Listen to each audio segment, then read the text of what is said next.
Okay, चलिए show की शुरुआत करेंगे। और अब क्या कहें मार्केट में, देखिए लो क्या रहा आज का निफ्टी का 25,286।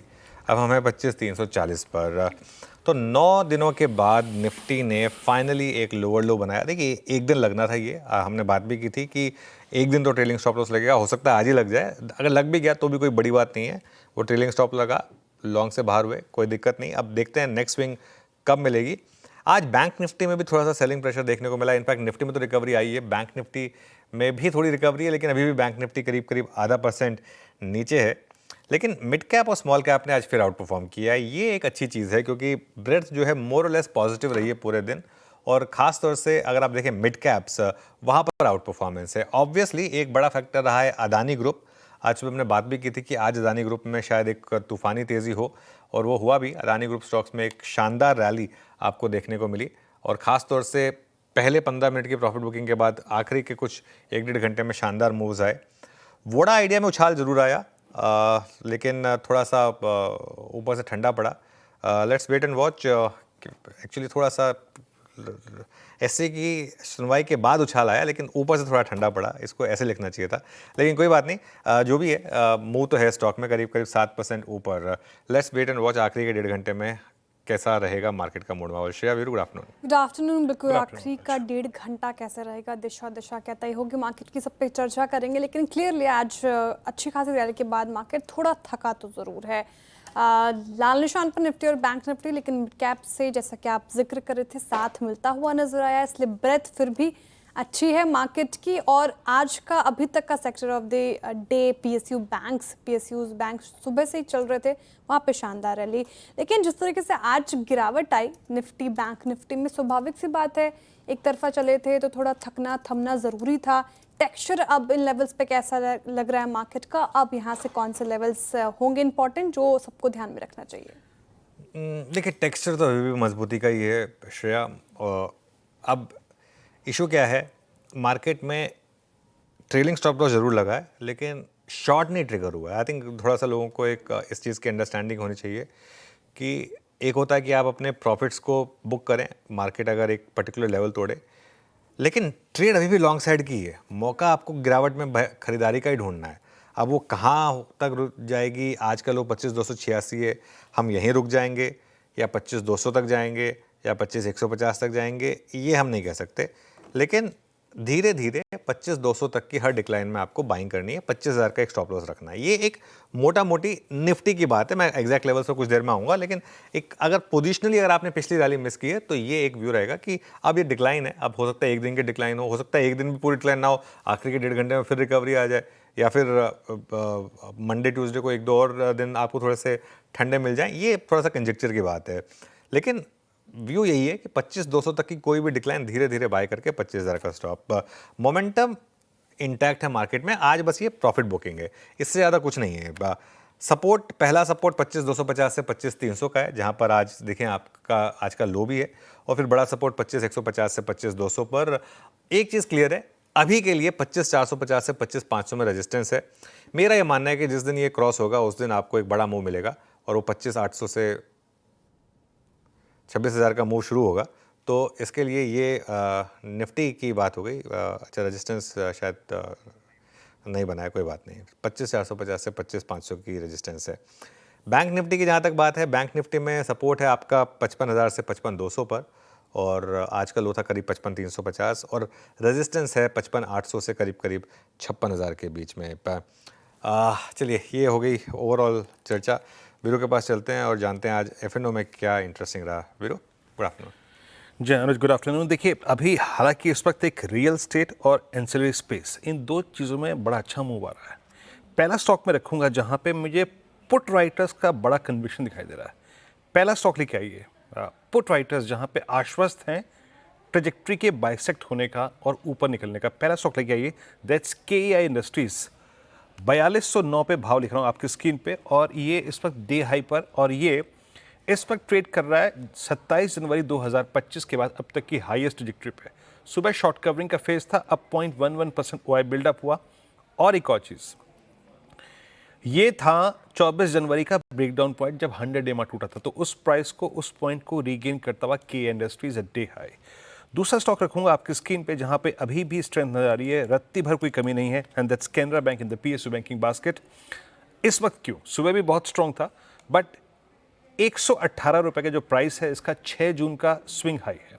6 जून यानी आप ये समझिए कि मोटे मोटी ये 27 अगस्त के बाद कब तक का सबसे हाईएस्ट लेवल और एक क्लासिकल फ्लैग स्क्रीन पर। तो Canara bank strong, stable, option equity काफ़ी स्ट्रॉन्ग, और जो स्ट्रॉन्गेस्ट हैंड्स थे ऑन द शॉर्ट साइड वो भी अब एग्जिट ढूंढते हुए। Look at OI, 70 lakh share कम हुए। दो चीज़ें काफ़ी स्ट्रॉन्ग इंप्रेशन दे रही थी, ओआई और साथ ही साथ 120 की कॉल में होती हुई शॉर्ट कवरिंग, वो एक स्ट्रॉन्ग अगर आप देखें तो इसके लिए इंडिकेशन थी। और तीसरा स्टॉक रखूंगा that's BPCL. Oil gas basket में ओएमसीज में सबसे स्ट्रॉन्ग मूव दिया है पिछले 3 सेशन में इसने, और क्लस्टर ऑफ मूविंग एवरेज से बाहर निकलता हुआ बीपीसीएल में बाइंग अच्छी है, 4 लाख शेयर इसमें ओपनर्स जुड़े। But coming back to that Canara bank, Anuj सुबह आपने उल्लेख भी किया था इसका, ये आज भी अगर हमें सिंक होने से बचाया है किसी ने तो पीएसयू बैंक्स, आज भी सिंक होने से किसी ने बचाया है हमें तो एक्सिस बैंक। ये कमाल का जोड़ा है इस बार, है ना, एक्सिस बैंक अकेला और पीएसयू बैंक्स पूरे हैं। सब कुछ है क्या एक्सिस बैंक में डिफरेंट? नहीं, एक्सेस की गिनती एक्चुअली पीएसयू बैंकों में ही होती है ना अभी, वो इशू ये है सारा का सारा। उसको वैल्यूएशन भी पीएसयू बैंकों की ही मिलती है, उसकी बुक भी उसकी बुक भी वैसी ही है, उसकी क्वालिटी, जो एसेट क्वालिटी है वो भी कई बार उसकी जैसी ही है। तो इस वजह से देखिए वैल्यूएशन कंफर्ट सबसे ज़्यादा एक्सेस में ही है और उसके बाद पीएसयू बैंकों में, मतलब तो इस वजह से इनको सेम उसमें क्लब किया गया, ये एक कारण है। लेकिन ये बात आपकी बिल्कुल सही है कि इस पॉकेट में बहुत स्ट्रेंथ है, और जब इस तरीके की स्ट्रेंथ हो, जब वीक मार्केट के दिन अगर स्टॉक इस तरीके की स्ट्रेंथ दिखा रहे हैं ना, इसका मतलब उनमें आप पोजीशन बना के रखिए। आज सुबह आई थिंक हम बात कर रहे थे सुबह की, कल भले ही पीएसयू बैंक ना टिक पाया हो डे हाई पर, लेकिन स्ट्रेंथ बहुत है पीएसयू बैंक इंडेक्स में। और ये एक पीएसयू बैंक निफ्टी का ईटीएफ होता है, बहुत लिक्विड होता है, वो एक बहुत शानदार मौका होता है पार्टिसिपेट करने का अगर आप इंडिविजुअल स्टॉक्स को नहीं ट्रेड कर पाएंगे तो देखते हैं। एक्सिस बैंक का 3 महीने का चार्ट फायर करेंगे तो 17 जुलाई को एक बड़ा ब्रेकडाउन था, उस गैप को फिल करने की तैयारी भी हो रही है यहाँ पर। ये देखिए वो आपको स्क्रीन पर दिखाई देगा। तो ठीक है, अभी भी देखिए स्टॉक काफ़ी, आपको याद होगा बहुत गिरा था, बहुत ज़्यादा। तो थोड़ा सा मार्केट, जब मार्केट इतना चल चुका हो ना, उसके बाद मार्केट जिसे कहते हैं ना हंग्री फॉर आइडियाज़, तो उसमें मार्केट इस तरीके के आइडियाज़ ढूंढता है। एनीवे अब आगे बढ़ते हैं और श्रेया को भी जोड़ लेते हैं शो में। श्रेया बताइए क्या? जी आगे बढ़ेंगे, ट्रेंडिंग स्टॉक्स और कार्यक्रम का क्रम समझेंगे, लेकिन उससे पहले एक स्टॉक जो काफ़ी चर्चा में है आज, वोडाफोन आइडिया, जिसका जिक्र आप भी कर रहे थे, और वायदा के टॉप गेनर्स में शुमार, शानदार रैली आफ्टर सुनवाई। अच्छा, काफ़ी लोग फंसे हुए हैं वोडाफोन आइडिया में। अब सरकार की तरफ से जो थोड़ी राहत, सुप्रीम कोर्ट ने कहा है कि अब उनकी प्ली का विरोध नहीं करेंगे, तो अब क्या लग रहा है आपको, हालात सुधरते नजर आएंगे वोडाफोन आइडिया के, और जो लोग फंसे हैं वो क्या करें अब? देखिए श्रेया, आजकल ना आप सुप्रीम कोर्ट की जो ये हियरिंग्स होती हैं ना, इनको सुन सकते हैं, और मैं सुन रहा था जब ये मामला चल रहा था, तो क्योंकि ये काफ़ी इंपॉर्टेंट केस था, मैं सर जानना चाहता था कि एग्जैक्टली हो क्या रहा है। मैं आपको इवेंट बताता हूँ। सबसे पहले जज साहब ने कहा कि ये क्यों लेकर आ गए वापस, जो होता भी है ना कि भाई क्यों लेकर आ गए वापस, क्या मतलब है। तो इससे पहले कि वोडाफोन के लॉयर कुछ बोलते, सरकार के जो लॉयर हैं, जो मतलब सॉलिसिटर जनरल है, उन्होंने उठ के बोल दिया कि सर उनसे पहले हम बोल रहे हैं, हम विरोध नहीं कर रहे हैं। बोले क्यों, ऐसा क्या हो गया? तो बोले कि सर सिचुएशन बदल गई है, अब सिचुएशन बदल गई है क्योंकि अब हम 49% अब हमारी हिस्सेदारी है, तो अब हम भी स्टेक होल्डर हैं। तो सुप्रीम कोर्ट ने कहा लेकिन इसका कोई ना कोई सोल्यूशन निकालना पड़ेगा, आप बताइए क्या सोल्यूशन होगा।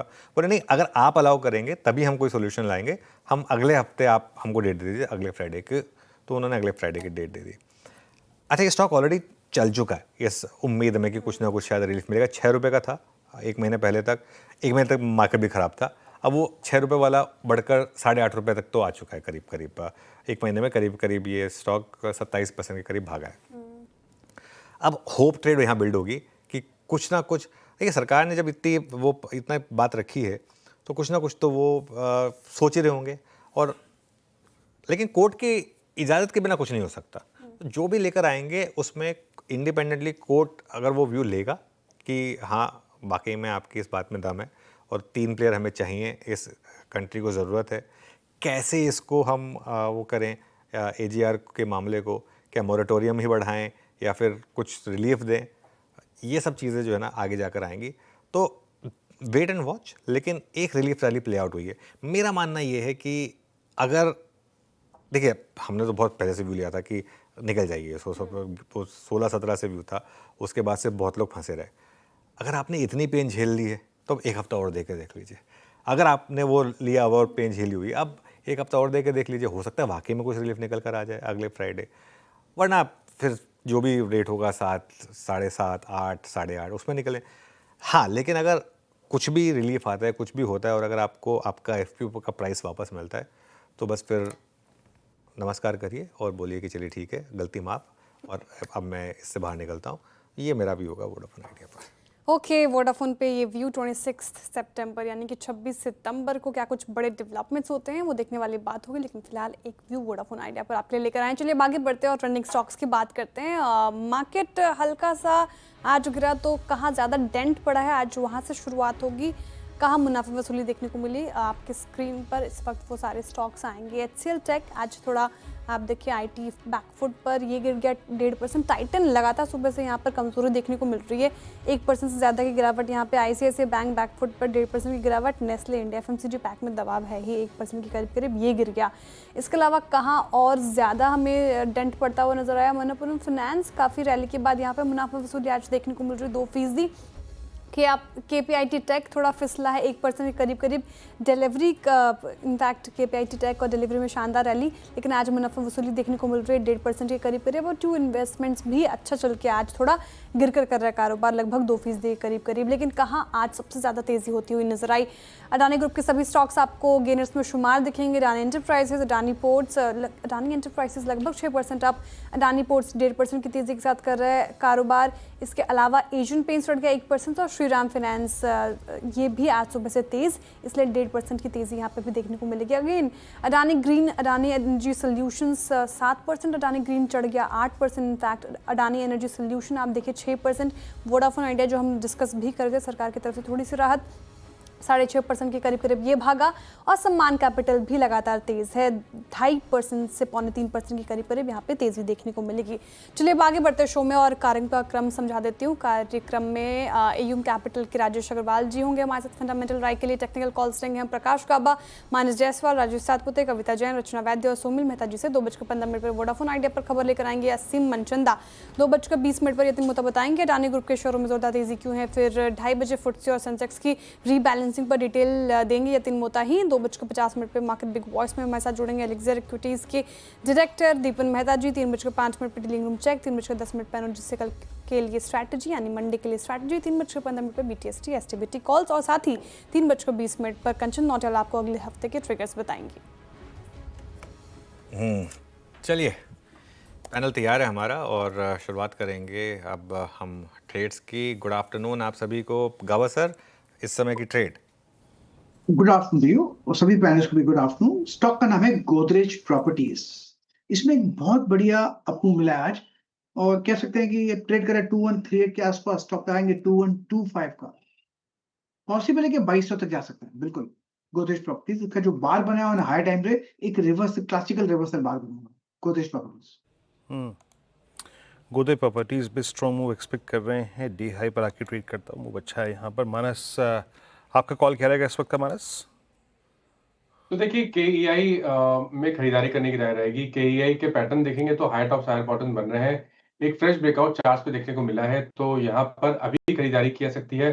4149 4149 का स्टॉप लॉस लगाएंगे और 4340 4340 के टारगेट सेट करेंगे। ये कैश लेवल्स है। चाहे तो 4200 का 4200 वाला कॉल ऑप्शन 104 105 रुपए पे ट्रेड हो रहा है, वहां पर खरीदारी करिए। 64 रुपीज का स्टॉप लॉस लगा लीजिए। 185 185 रुपए के टारगेट सेट कर लीजिए। ओके, KI इंडस्ट्रीज जो वीरेंद्र जी भी जिक्र कर रहे थे, मानस जी की भी वही पिक, शानदार रैली यहाँ पे देखने को मिल रही है। राजेश सातपुते जी गुड आफ्टरनून, बताइए आपकी पिक इस वक्त की। Good afternoon Shreya, good afternoon everyone. Shreya देखिए, मेरी नजर फार्मा स्टॉक्स पे है। थोड़ा सा बाजार भी ट्रिकी है तो फार्मा पे बेट लगा रहा हूँ मैं। यहाँ पे डॉक्टर रेड्डीज में मेरी नजर है। डॉक्टर रेड्डीज का अगर आप डेली चार्ट देखें तो ये अपने हाईएस्ट लेवल पे मेंटेन कर रहा है। तो मुझे लगता है कहीं ना कहीं यहाँ पे थोड़ी शॉर्ट कवरिंग ट्रिगर हो सकती है। 1300 के ऊपर का बाय बनेगा तो 1290 ये हमारा स्टॉप लॉस होगा। और जो चार्ट दिखा रहा है वो है कि 1360 1380 ये इसका स्विंग का जोन मिलना चाहिए। प्रोबेबली आज नहीं मिलेगा, लेकिन जिस तरह से पैटर्न पैन आउट है, आई थिंक यहाँ पे पोजीशन बना सकते हैं। So doctor Reddy is a bye.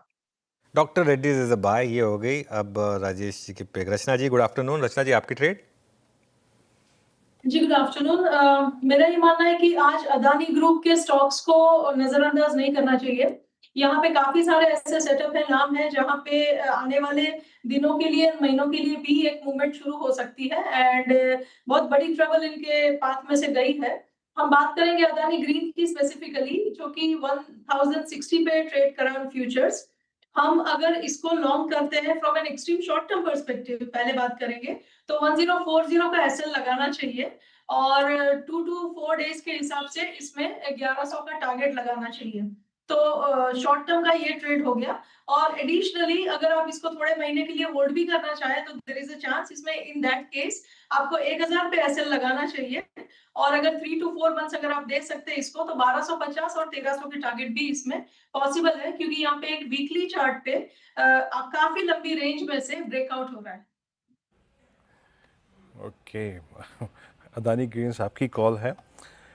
Saumil, good afternoon, आपका ट्रेड क्या रहेगा? Good afternoon Viru, good afternoon to everyone. मेरा ट्रेड होगा लोढ़ा पर। रियल एस्टेट स्टॉक्स बहुत अच्छे लग रहे हैं, इनफैक्ट इवन डीएलएफ और गोदरेज प्रॉपर्टीज भी बहुत अच्छे लग रहे हैं, लेकिन I would go with Lodha. एक एंडिंग डायगोनल पैटर्न ऊपर की तरफ टूटा है, 20 डेली मूविंग एवरेज के ऊपर चल रहा है। Great setup. स्टॉप लॉस होगा 1194 और टारगेट होगा 1275। ओके लोधा, ये सुमिल जी की पिक है। रियल्टी स्पेस में भी आज बाइंग है। देखिए लोधा में निचले स्रोत से अच्छी रिकवरी, डेज हाई के आसपास कर रहा कारोबार। टेक्निकल कॉल्स हो गए पूरे, एक बार आपके स्क्रीन पे रख देती हूँ फटाफट से। गाबा सर ने पिक किया गोदरेज प्रॉपर्टीज, रियल्टी स्पेस से यहाँ पे खरीदारी की राय उनकी तरफ से।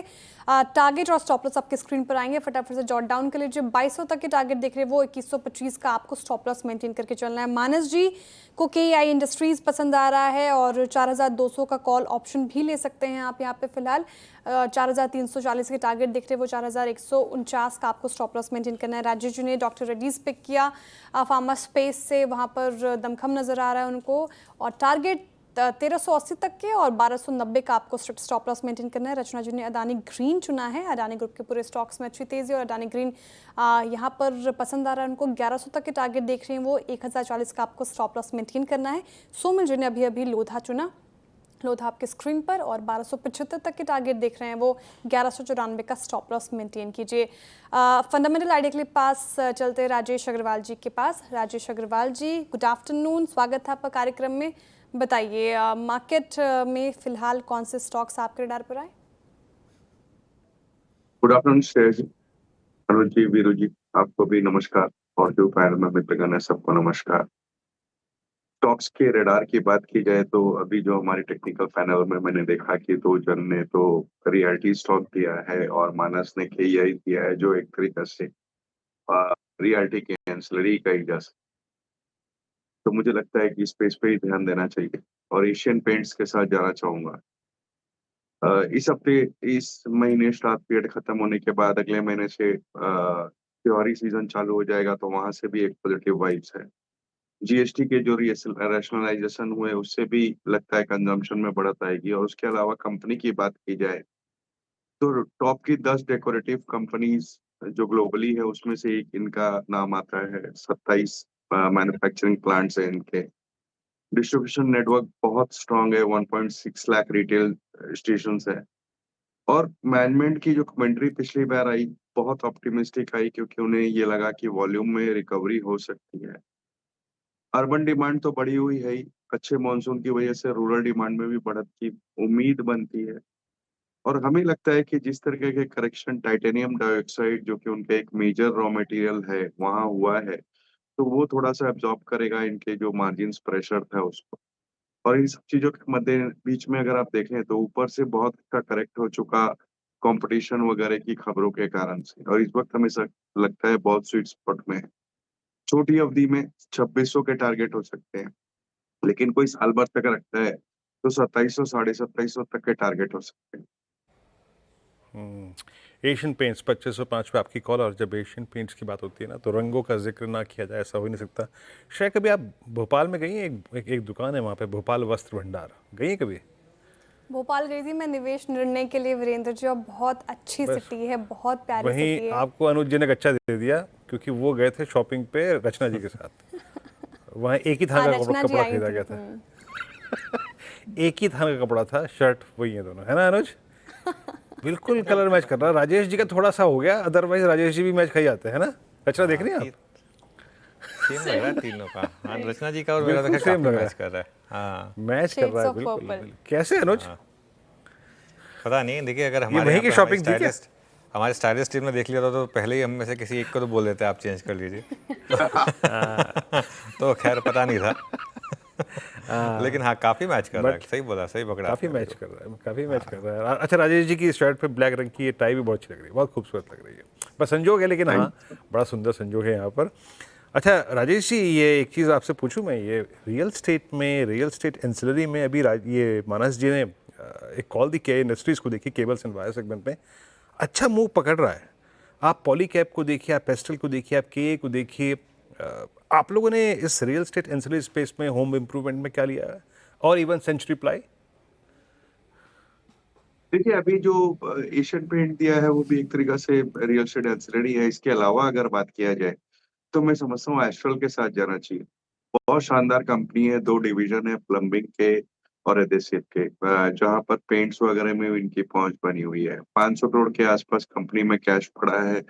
केपेक्स लगातार चल रहा है, डिमांड बढ़ती हुई नजर आ रही है, और जो पीवीसी के प्राइसेस पहले दबाव में थे, जिस कारण से पिछले 2 तिमाही से नतीजे दबाव में आए थे, वहां पर भी अपटिक देखा गया है। देश की एक बड़ी दिग्गज कंपनी जो पीवीसी में कारोबार करती है, उन्होंने प्राइस हाइक्स लिए, कुछ एंटी डंपिंग ड्यूटीज भी लगी है, और मुझे लगता है आने वाले दिनों में इन सब चीजों का फायदा इस कंपनी को मिलेगा।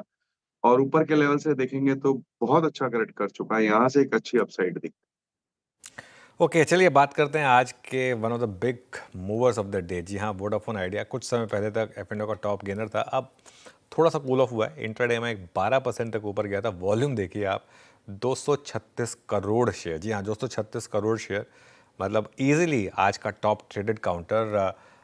AGR रिकैलकुलेशन मामले में जो सुनवाई है वो अगले हफ्ते के लिए टली है, लेकिन इंपॉर्टेंट न्यूज़ वो नहीं है। इंपॉर्टेंट न्यूज़ वो थी जो उन 5 मिनट के बीच में हुआ। और असीम के पास चलते हैं और जानते हैं कि पूरा का पूरा घटनाक्रम क्या रहा। असीम, गुड आफ्टरनून, बताइए। देखिए, सरकार ने वोडाफोन आइडिया को 9,450 करोड़ रुपए का एक नया एजीआर का नोटिस दिया है।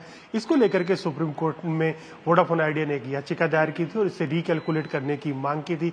वोडाफोन आइडिया का ये भी कहना था कि 2017 से पहले के जितने भी ड्यूज है उनका रिकैलकुलेशन और रीअसेसमेंट किया जाए। आज जब इस मामले की सुनवाई हुई तो सबसे पहले सरकार ने अपना पक्ष रखा।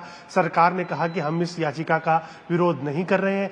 पहले के मुकाबले अब सारे हालात बदल गए हैं। सरकार की इसमें 49% की हिस्सेदारी है, सरकार और कंपनी को सपोर्ट की जरूरत है, और सुप्रीम कोर्ट के सहयोग से ये सुप्रीम कोर्ट के सपोर्ट से ये सहयोग वोडाफोन आइडिया को दिया जा सकता है। हालांकि सुप्रीम कोर्ट ने ये कहा कि हमको इस मामले को फाइनलिटी पर लेकर जाने की जरूरत है, लेकिन उसके बाद एसजी ने कहा कि इस मामले में भी फिलहाल सुनवाई को टाल दिया जाए और एक हफ्ते बाद इस पूरे मामले की सुनवाई की जाए। तो ये मामले की सुनवाई अभी 26 सितंबर तक के लिए टाल दी गई है। 26 सितंबर को वहां पर सुनवाई होगी। लेकिन जिस तरह से सरकार का एक पॉजिटिव रिस्पॉन्स यहाँ पर निकल करके कंपनी के लिए आया, तो बाजार एक राहत की एक्सपेक्ट कर रहा है कि वो आने वाले दिनों में वोडाफोन आइडिया को किसी तरह की कोई राहत मिल सकती है। चलिए, शुक्रिया हसीम, बिल्कुल सही बोला आपने, और ये एक मार्केट ने शायद एक रिलीफ माना। मीनवाइल एक बार आप जरा, मैं इस पर एक व्यू लूँगा, इस पर एक बार जरा पेटीएम का इंटरडे चार्ट लेकर आइए। एकदम से पेटीएम में एक वर्टिकल फॉल आ रहा है, एक पता नहीं क्या हुआ ये, लेकिन 5% स्टॉक गिरा। ये काफ़ी मजबूत स्टॉक था, ध्यान रखिएगा, लेकिन एकदम से 5% पेटीएम का स्टॉक था। केफिन नहीं था, पेटीएम था, नीचे केफिन चल गया, कोई नहीं। पेटीएम का स्टॉक एकदम से 5% गिरा। चलिए, इस पर भी आएंगे डिटेल में, लेकिन राजेश अग्रवाल जी, ये वोडाफोन आइडिया, अब इस पर क्या व्यू लिया जाए? क्योंकि अब एक चीज़ क्लियर है, अब आज जैसे मैं कह रहा हूँ, मैं खुद सुन रहा था, सरकार ने कहा कि अब हम अपोज नहीं कर रहे हैं, क्योंकि अब ऑब्वियसली अब एक तरीके से सेमी PSU कंपनी हो गई, तो क्या ही अपोज करेंगे। लेकिन जितने बड़े होल में है ये वोडाफोन आइडिया, क्या बाहर आ पाएगी और क्या भी होगा? इस रैली में से फंसी हुई पोजीशन से निकले या अभी बने रहे? अनुज जी, आपको शायद ध्यान हो, हमने कई बार ऐसा कहा है कि पिछले 2, 3, 4 साल से वोडाफोन की जो भी दिक्कतें चल रही है, और जितने भी छोटे निवेशक है वो इसमें फंसे हुए हैं। और जबकि इसी सेक्टर की दूसरी कंपनी भारती को देख लीजिए, उसके भाव कहाँ के, मार्केट कैप कहाँ का कहाँ चला गया। तो उतना दिमाग अगर वहीं लगाया होता तो मुझे ख्याल से वहाँ अच्छे पैसे थे। खैर एनीवेज़ आज की डेट में अगर वोडाफ़ोन की बात की जाए, तो 2 चीज़ें अच्छी हुई है। पिछले क्वार्टर्स में आरपूज़ में अच्छी बढ़त देखी गई, ₹177 तक आरपूज़ चला गया और सबसे अच्छी बात है कि 198 मिलियन सब्सक्राइबर है। स्पेक्ट्रम होल्डिंग्स इनके पास अच्छी खासी है और ब्रांड लेगेसी बड़ी है। लेकिन सबसे बड़ी दिक्कत ये है कि लगातार लॉस में कंपनी, पहली तिमाही में 6600 करोड़ का लॉस, नेटवर्थ नेगेटिव, 4G में कुछ रोल आउट हो रहे हैं, 5G में कुछ रोल आउट हो रहे हैं। अब ये खबर आ रही है कि शायद विरोध ना हो। लेकिन अगर हम थोड़ा-सा न्यूज़ में बैक जाएँ, तो टेलीकॉम मिनिस्टर ने साहब ने कुछ दिन पहले ही ऐसा कहा था कि वो और अपनी हिस्सेदारी बढ़ाने की कोई चाहत नहीं रखते हैं। तो इतने सारे दिक्कतों के बीच में अब हालात ऐसे बने हैं कि इसे ट्रेडिंग कॉल की तरह ही लेना चाहिए कि अगर 1 हफ्ते बाद कुछ अच्छी न्यूज़ आती है तो थोड़ा बढ़ जाएगा, नहीं बहुत खराब होगा तो आपको 7.5 ₹7 में बिकेगा। तो इस तरीके से मैं कहूँगा कि 1 हफ्ते के लिए आप रुके रहें, अदरवाइज़ यहाँ से निकलने में ही समझदारी है जो निवेशक हैं उनके लिए। ट्रेडिंग अपॉर्च्युनिटीज़ के लिए ₹6 से 9 साढ़े ₹9 की एक रेंज है। नीचे के लेवल्स में लीजिए, ऊपर के लेवल्स में निकलिए, यही कहानी है। बिल्कुल यही कहानी है इस समय वोडाफोन आइडिया की। खैर निचले लेवल से सुधार तो आया स्टॉक में, अब 8.5 के करीब ये स्टॉक। लेकिन आज क्लियरली अगर स्टॉक्स ऑफ द डे की बात होगी, आज सुबह हमने डिस्कस भी किया था, वो हैं अदानी ग्रुप स्टॉक्स और मैसिव रैली इनफैक्ट पूरे के पूरे ग्रुप में। और आप देखिए इसको लीड किया अदानी पावर ने 12% की रैली यहाँ पर, अदानी ग्रीन में 8% की रैली और अदानी एंटरप्राइजेस ये भी 6% ऊपर। आज सुबह अदानी ग्रीन और अदानी एंटरप्राइजेस हमने लेते, वैसे पूरा सेक्टर ही था लेकिन ये 2 स्टॉक्स क्योंकि सबसे ज़्यादा हाई बीटा थे F&O के स्टॉक्स। यतिन से समझते हैं कि ये पूरी तेज़ी कैसे प्ले आउट हुई। Yatin good afternoon. Good afternoon. और सेबी का जो ऑर्डर आया यस्टरडे देर शाम, यहाँ आपको एक रिलीफ मिलती हुई नज़र पड़ी। इनफैक्ट सेबी ने अदानी ग्रुप के प्रमोटर्स और अदानी ग्रुप की कुछ एंटिटीज़ को क्लीन चिट दे दी है। किसी भी प्रकार का मैनिपुलेशन, किसी भी प्रकार की रिलेटेड पार्टी ट्रांजैक्शन या डिस्क्लोजर वायलेशंस नहीं पाए गए। इनफैक्ट कोई भी इंस्टेंस पे सेबी के रूल्स का उल्लंघन नहीं हुआ, किसी प्रकार का सेबी ने फाइन नहीं लगाया, किसी प्रकार की अनफेयर प्रैक्टिस की बात नहीं की। और कहीं ना कहीं ये जो एलिगेशंस थे हिंडनबर्ग शॉर्ट सेलर के, वो सेबी ने जांचे, बहुत सारी कंप्लेंट्स उनको मिली थी और ऑब्वियसली सो मोटो उन्होंने किया था, तो कोई इनसाइडर ट्रेडिंग का आरोप भी साबित नहीं हुआ। तो जो हिंडनबर्ग के एलिगेशंस थे, इसके ऊपर ऑब्वियसली रेगुलेटर ने कहा है कि कोई प्रकार का इशू नहीं है, जिसके बाद पूरे के पूरे ग्रुप में आपने तेज़ी देखी है। इनफैक्ट इसके ऊपर जो होता है मतलब चेरी ऑन टॉप, यहाँ आपको मॉर्गन स्टैनली की एक इनिशिएटिंग कवरेज भी आती हुई नज़र पड़ी है अदानी पावर पे, जहाँ उनको लगता है कि येस्टरडे के क्लोज प्राइस से लगभग 30% की अपसाइड है।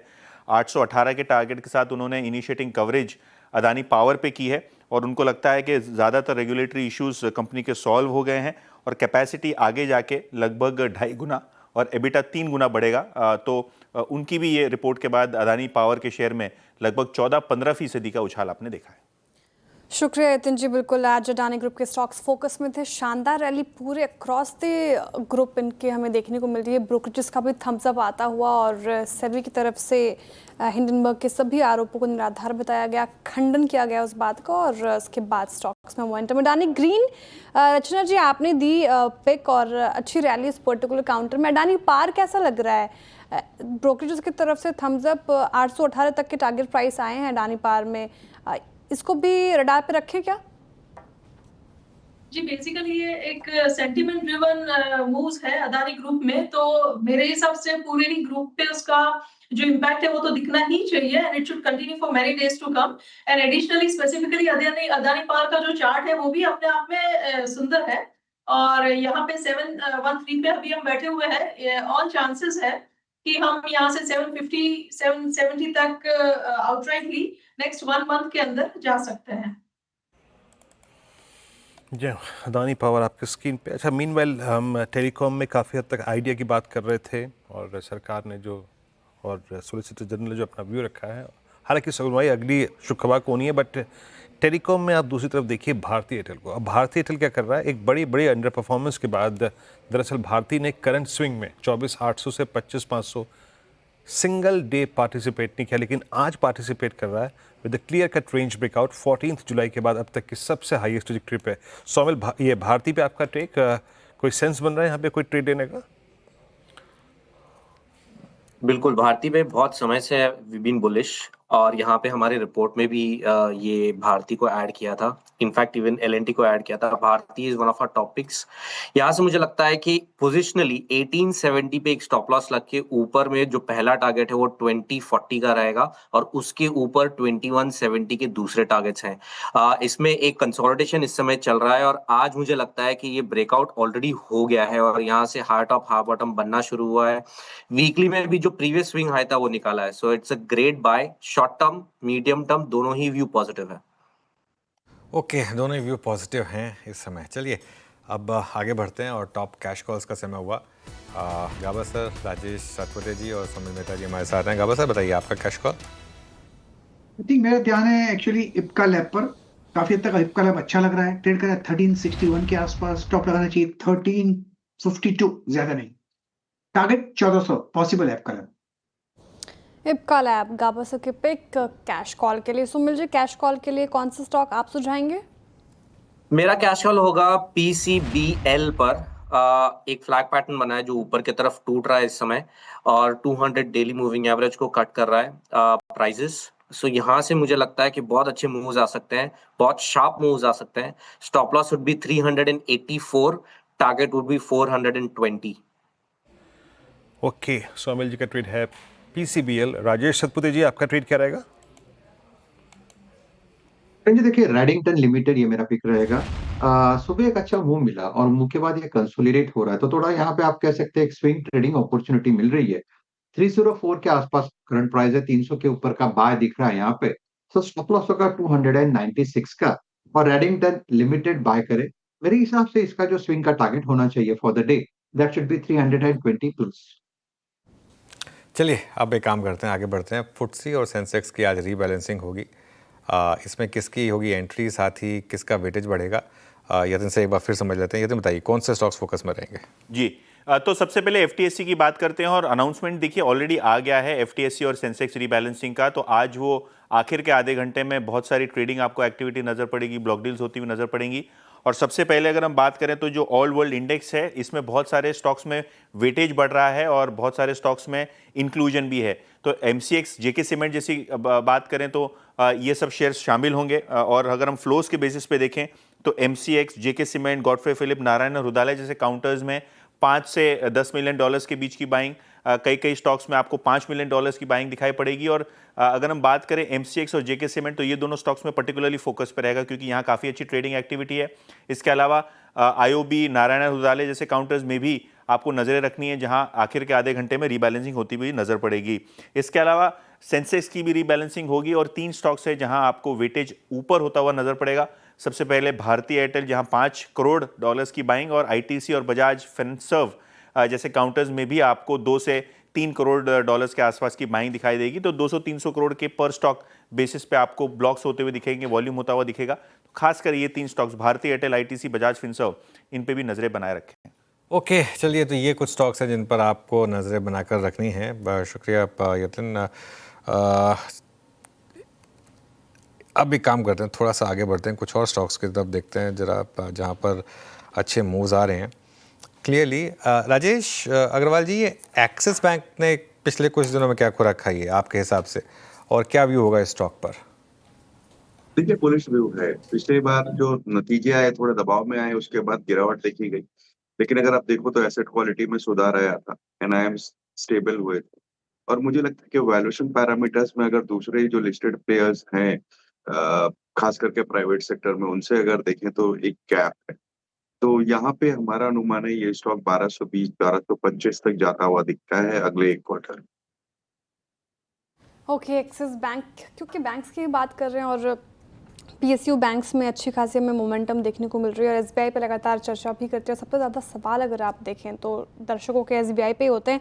राजेश अग्रवाल जी, SBI आज रिपोर्ट्स भी पेश कर रही थी, फाइनेंशियल सेमिनार्स में जो टेक अवेज आए हैं SBI के लिए पॉजिटिव हैं। हालांकि ज़्यादा टारगेट अभी भी नहीं दे रहे ब्रोकरेजेस, लेकिन आपको SBI में कहाँ तक के टारगेट नज़र आ रहे हैं और जिनके पास है वो क्या कर रहे हैं, जो लेना चाह रहे हैं उनके लिए क्या हिदायत लंबी अवधि के लिए? देखिए, जिनके पास है वो बने रहे, जिनको लेना है गिरावट में खरीदारी करनी चाहिए। मैं समझता हूँ इसमें थोड़ा सा एसआईपी मोड में अगर रिटेल निवेशक करें तो ज्यादा बेहतर होगा। कारण देश की सबसे बड़ी बैंक है, बुक्स बहुत अच्छी है, एसेट क्वालिटी में बहुत अच्छा सुधार आया। रेदर बैलेंस शीट सबकी क्लीन अप हो गई है पूरे पीएसयू बास्केट्स की। और जिस तरीके से बॉन्ड यील्ड में बढ़त हुई है, इनके बॉन्ड पोर्टफोलियो बहुत शानदार है, जहां से इनके फायदे होने वाले हैं। दूसरे, इनकी सब्सिडरीज अच्छा कामकाज कर रही हैं। योनो में अच्छा मूवमेंट बना हुआ है। और कुछ दिन पहले की बात है कि फाइनेंस मिनिस्टर साहिबा ने यह कहा था कि सब्सिडरीज को मोनेटाइज करना चाहिए पीएसयूज की। तो वो एक बहुत पॉजिटिव ट्रिगर है जो आने वाले दिनों में हो सकता है। तो मुझे लगता है कि लंबी अवधि के लिए ये स्टॉक बहुत ही उपयुक्त है। टारगेट कम से कम 15 से 20% की बढ़त 1 से 1.5 साल में बिल्कुल हो सकती है। ट्रिगर्स अगर हो जाएं तो और ज्यादा बेहतर होगा। स्टेट बैंक ऑफ इंडिया पे आपका व्यू इस दौर की हाईएस्ट ट्रिजेक्टरी पे ट्रेड करता है। मीनवाइल वो जो भारती का ट्रेड लिया था मैंने सॉमिल से, भारती को देखिए क्या ब्लास्ट हुआ। 1955 का 1960 स्ट्राइक करता हुआ ऑलमोस्ट अब 1% ऊपर। कविता जी इस बीच हमारे साथ कार्यक्रम में जुड़ चुकी हैं। Kavita ji good afternoon. कविता जी आपका ट्रेड इस वक्त का? Very good afternoon Viren ji, good afternoon everyone. So Polycab पर होगा अभी का buy trade. As of now अगर आप देखें तो 7500 की कॉल राइटर्स जो है वो कुछ बैकफुट पे आए हैं और पुट राइटिंग होते हुए दिख रही है 7600 के स्ट्राइक प्राइस पर। सो 7540 के लेवल पर एज ऑफ नाउ है for the price move of 7600 7640 one can go long on Polycab and stop loss maintain करना चाहिए 7500 का।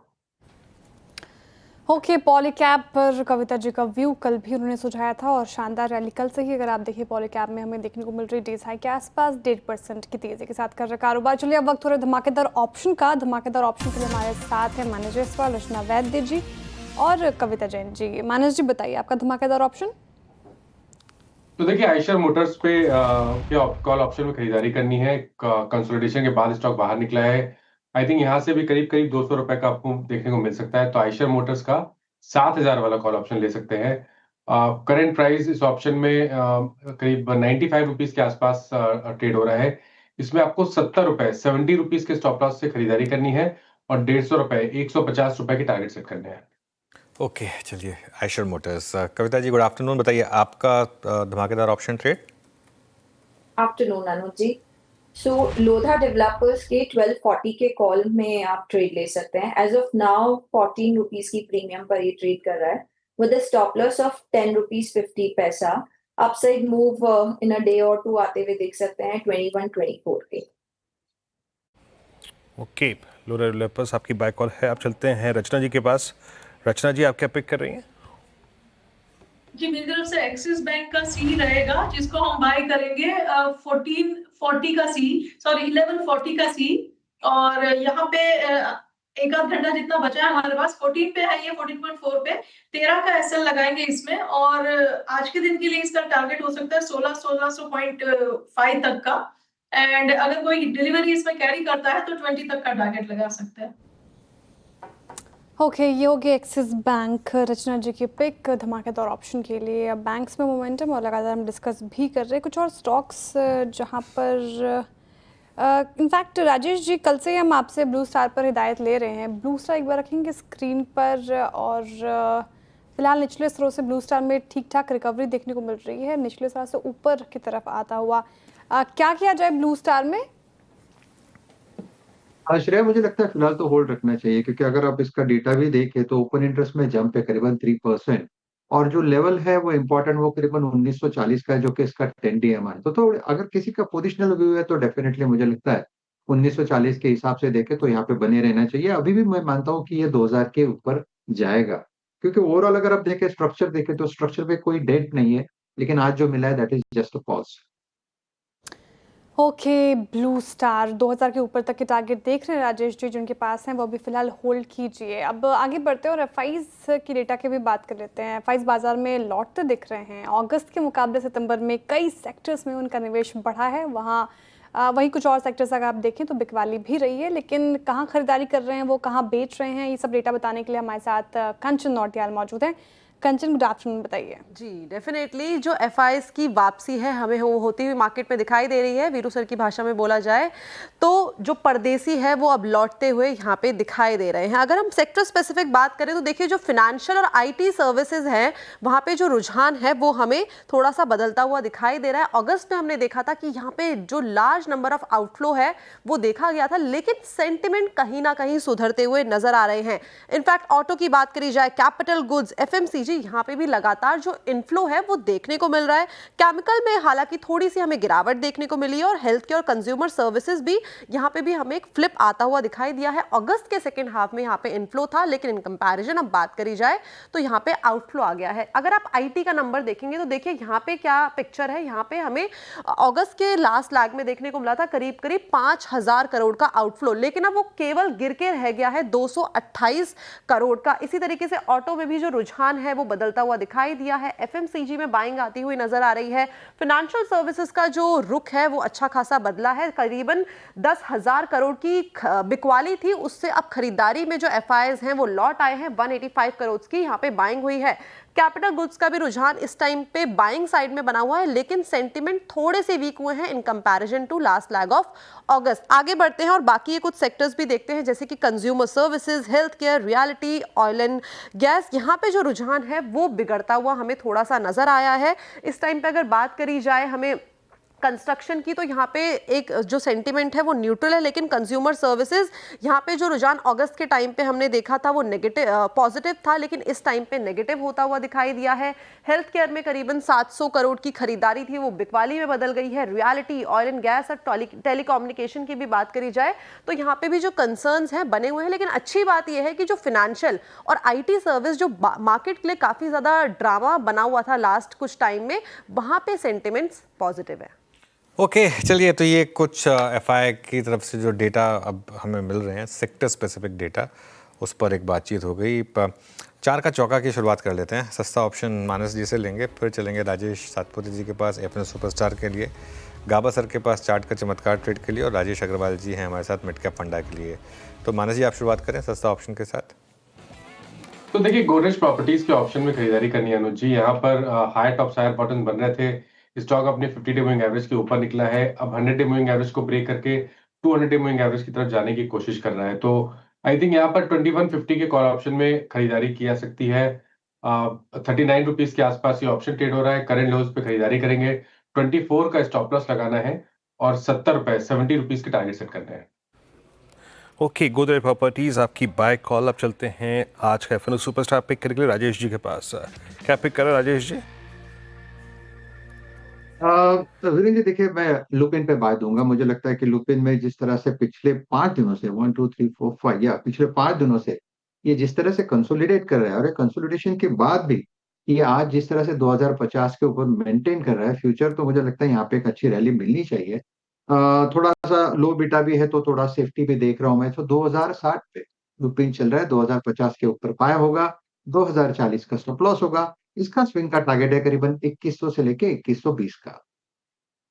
ओके, एफएनओ सुपरस्टार के लिए ल्यूपिन चुना है राजेश सातपुते जी ने। यहाँ पर उनको दमखम नजर आ रहा है। अब चार्ट का चमत्कार के लिए गाबा सर के पास चलते हैं। गाबा सर बताइए कहाँ दिख रहा है आपको चमत्कार? जो पसंद है मुझे इस वक्त वो है एक्सिस बैंक। इसमें तेजी है और मोमेंटम भी है। ट्रेड कर रहा है 1143 के नीचे अंडर, और मेरे ख्याल से स्टॉप लगाना चाहिए 1139 का, ज्यादा नहीं है, कम है। तो 1150 फर्स्ट टारगेट है, लेकिन अप मूव मिल सकता है, इसमें हायर जोन देखने को मिल सकते हैं एक्सिस बैंक। एक्सिस बैंक गाबा सर के पिक का। अब मिड कैप फंडा के लिए चलते हैं राजेश अग्रवाल जी के पास। राजेश जी क्या पिक कर रहे हैं? अनुज जी, मिड कैप फंडा के हिसाब से हम ग्रेफाइट इंडिया के साथ जाना चाहेंगे। कंपनी की बात की जाए तो 6 प्लांट है इंडिया में और एक जर्मनी में है। 98,000 टन की इनकी कैपेसिटी है। क्रूड लगातार कई क्वार्टर्स से डाउनटिक पे चल रहा है, तो जो इनके बहुत फायदे की बात है, क्योंकि निडल को यूज होता है जो क्रूड का डेरिवेटिव्स है। स्टील इंडस्ट्री लगातार डीकार्बोनाइजेशन की तरफ जा रही है, तो जाहिर सी बात है इलेक्ट्रिक आर्क फर्नेस रूट में जाएगी, जो वहाँ ग्रेफाइट की खपत बढ़ती हुई नजर आएगी। और जापान की एक कंपनी रेजोनैक ने अपने प्रोडक्शंस बंद कर दिए हैं चाइना और मलेशिया में, उसका भी फायदा इनको मिलने वाला है। और इस बार के जो नंबर्स आए पहली तिमाही के, बहुत शानदार नंबर थे। 600 करोड़ का एक्सपेंशन कंपनी ने अनाउंस अनाउंस किया, जिससे इनके 25,000 टन पर एनम की कैपेसिटी ऐड हो जाएगी आने वाले कुछ दिनों में। तो मुझे लगता है कि valuation wise, numbers wise, expansion wise बहुत स्वीट स्पॉट में है। यहाँ पे खरीदारी करनी चाहिए और मुझे लगता है कि 1.5 साल अगर कोई रखता है तो मौजूदा स्तर से 15% की बढ़त हो सकती है। तो यहाँ पे खरीदारी की सलाह रहेगी। ओके, ग्रेफाइट इंडिया, ये चारों के चारों ट्रेड्स में आपकी स्कीम फेंक देता हूँ। और शुरुआत की थी हमने सस्ता ऑप्शन से, मानस जी ने पिक किया था, और गोदरेज प्रॉपर्टीज़ को 2150 की कॉल लेनी है आपको 70 की स्ट्राइक के लिए, 70 के टारगेट के लिए। राजेश सतपुत्र जी ने पिक किया लुपिन 2120 के लक्ष्य के लिए। और थर्ड ट्रेड था यहाँ पर जो कि आज का 4 का चमत्कार एक्सिस बैंक प्रकाश का बाजार की कॉल। और ये जो अभी अभी आज की मिड कैप फंड कॉल थी राजेश सतपुत्र जी की, वह ग्रेफाइट इंडिया। अनुज, आज आपका पुराना अगर आप देखें साथी भारतीय एयरटेल पूरे रंग में 10-12 रुपये तो अभी चल गया है, गजब। फिर मैं एक चीज़ बताऊं, मैं मजाक नहीं कह रहा हूं। भारती, आई थिंक हमने 3-4 दिन पहले बात की थी कि जैसे कहते हैं पाँचों उंगलियां घी में और सर कढ़ाई में, क्योंकि अब ये जो AGR वाला मामला है ये किस भी करवट बैठे भारती के लिए पॉजिटिव है। क्योंकि अगर आइडिया को रिलीफ मिला तो ऑटोमेटिकली भारती को भी रिलीफ मिलेगा। भारती ऑलरेडी पे कर चुका है, तो शायद फिर वो हिसाब से फिर सोचना पड़ेगा कि भारती को कैसे आप वापस कॉम्पनसेट करेंगे। नहीं मिला अगर रिलीफ, और वोडाफोन वो थर्ड प्लेयर के बजाय वो 2.5 प्लेयर ही बना रहा, तो वो डिओपल वाली जो पूरी की पूरी स्ट्रेंथ है वो भारती को मिल जाएगी। तो एक चीज़ तो बहुत क्लियर है, आई थिंक आप और मैं काफ़ी समय से जब शो पहले से एंकर करते हैं, आपको याद ही होगा, मैं काफ़ी समय से भारती पर पॉजिटिव रहा हूँ और मेरा ये मानना है कि ये सबसे अच्छा टेलीकॉम स्टॉक है। इसमें इशू बस एक ही है कि पिछली बार भी भारती में जब प्रमोटर ने स्टेक बेचा था, उसके बाद काफ़ी समय के लिए कंसोलिडेशन में चला गया था और उस हाई को क्रॉस करने में काफ़ी टाइम लगा था। इस बार भी अगर आप देखें, प्रमोटर्स ने करीब 2000 के ऊपर जब था, आई थिंक 2040 इसका ऑल टाइम हाई रहा होगा, उस मतलब 2000 के आसपास ही आई थिंक उन्होंने अपना थोड़ा सा, प्रमोटर्स ने लाइटन अप किया था। आई थिंक सिंगटेल ने भी थोड़ा सा स्टेक बेचा था और वो जुलाई 2025 का मामला था। तो इस लेवल को क्रॉस करने में थोड़ा सा शायद इसको दिक्कत आए, लेकिन अगर ये क्रॉस हुआ तो उसके बाद बहुत एफर्टलेसली आई थिंक 5-10% का मूव आएगा भारती में। लेकिन एक कंसिस्टेंट परफॉर्मर है ये, उस तरीके का स्टॉक नहीं है जिसमें आपको बहुत ज़्यादा एक्साइटमेंट मिलेगी, लेकिन एक कंपाउंडिंग स्टोरी। आप ये देखिए 5 साल का चार्ट देखिए, 5 साल में 3 गुना हो गया, मतलब आराम से 15%, 18%, 20% हर साल भागा है ये स्टॉक। तो उस हिसाब से ये जो है ना एक टिपिकल कंपाउंडिंग स्टोरी है, लेके बैठने वाली story basically.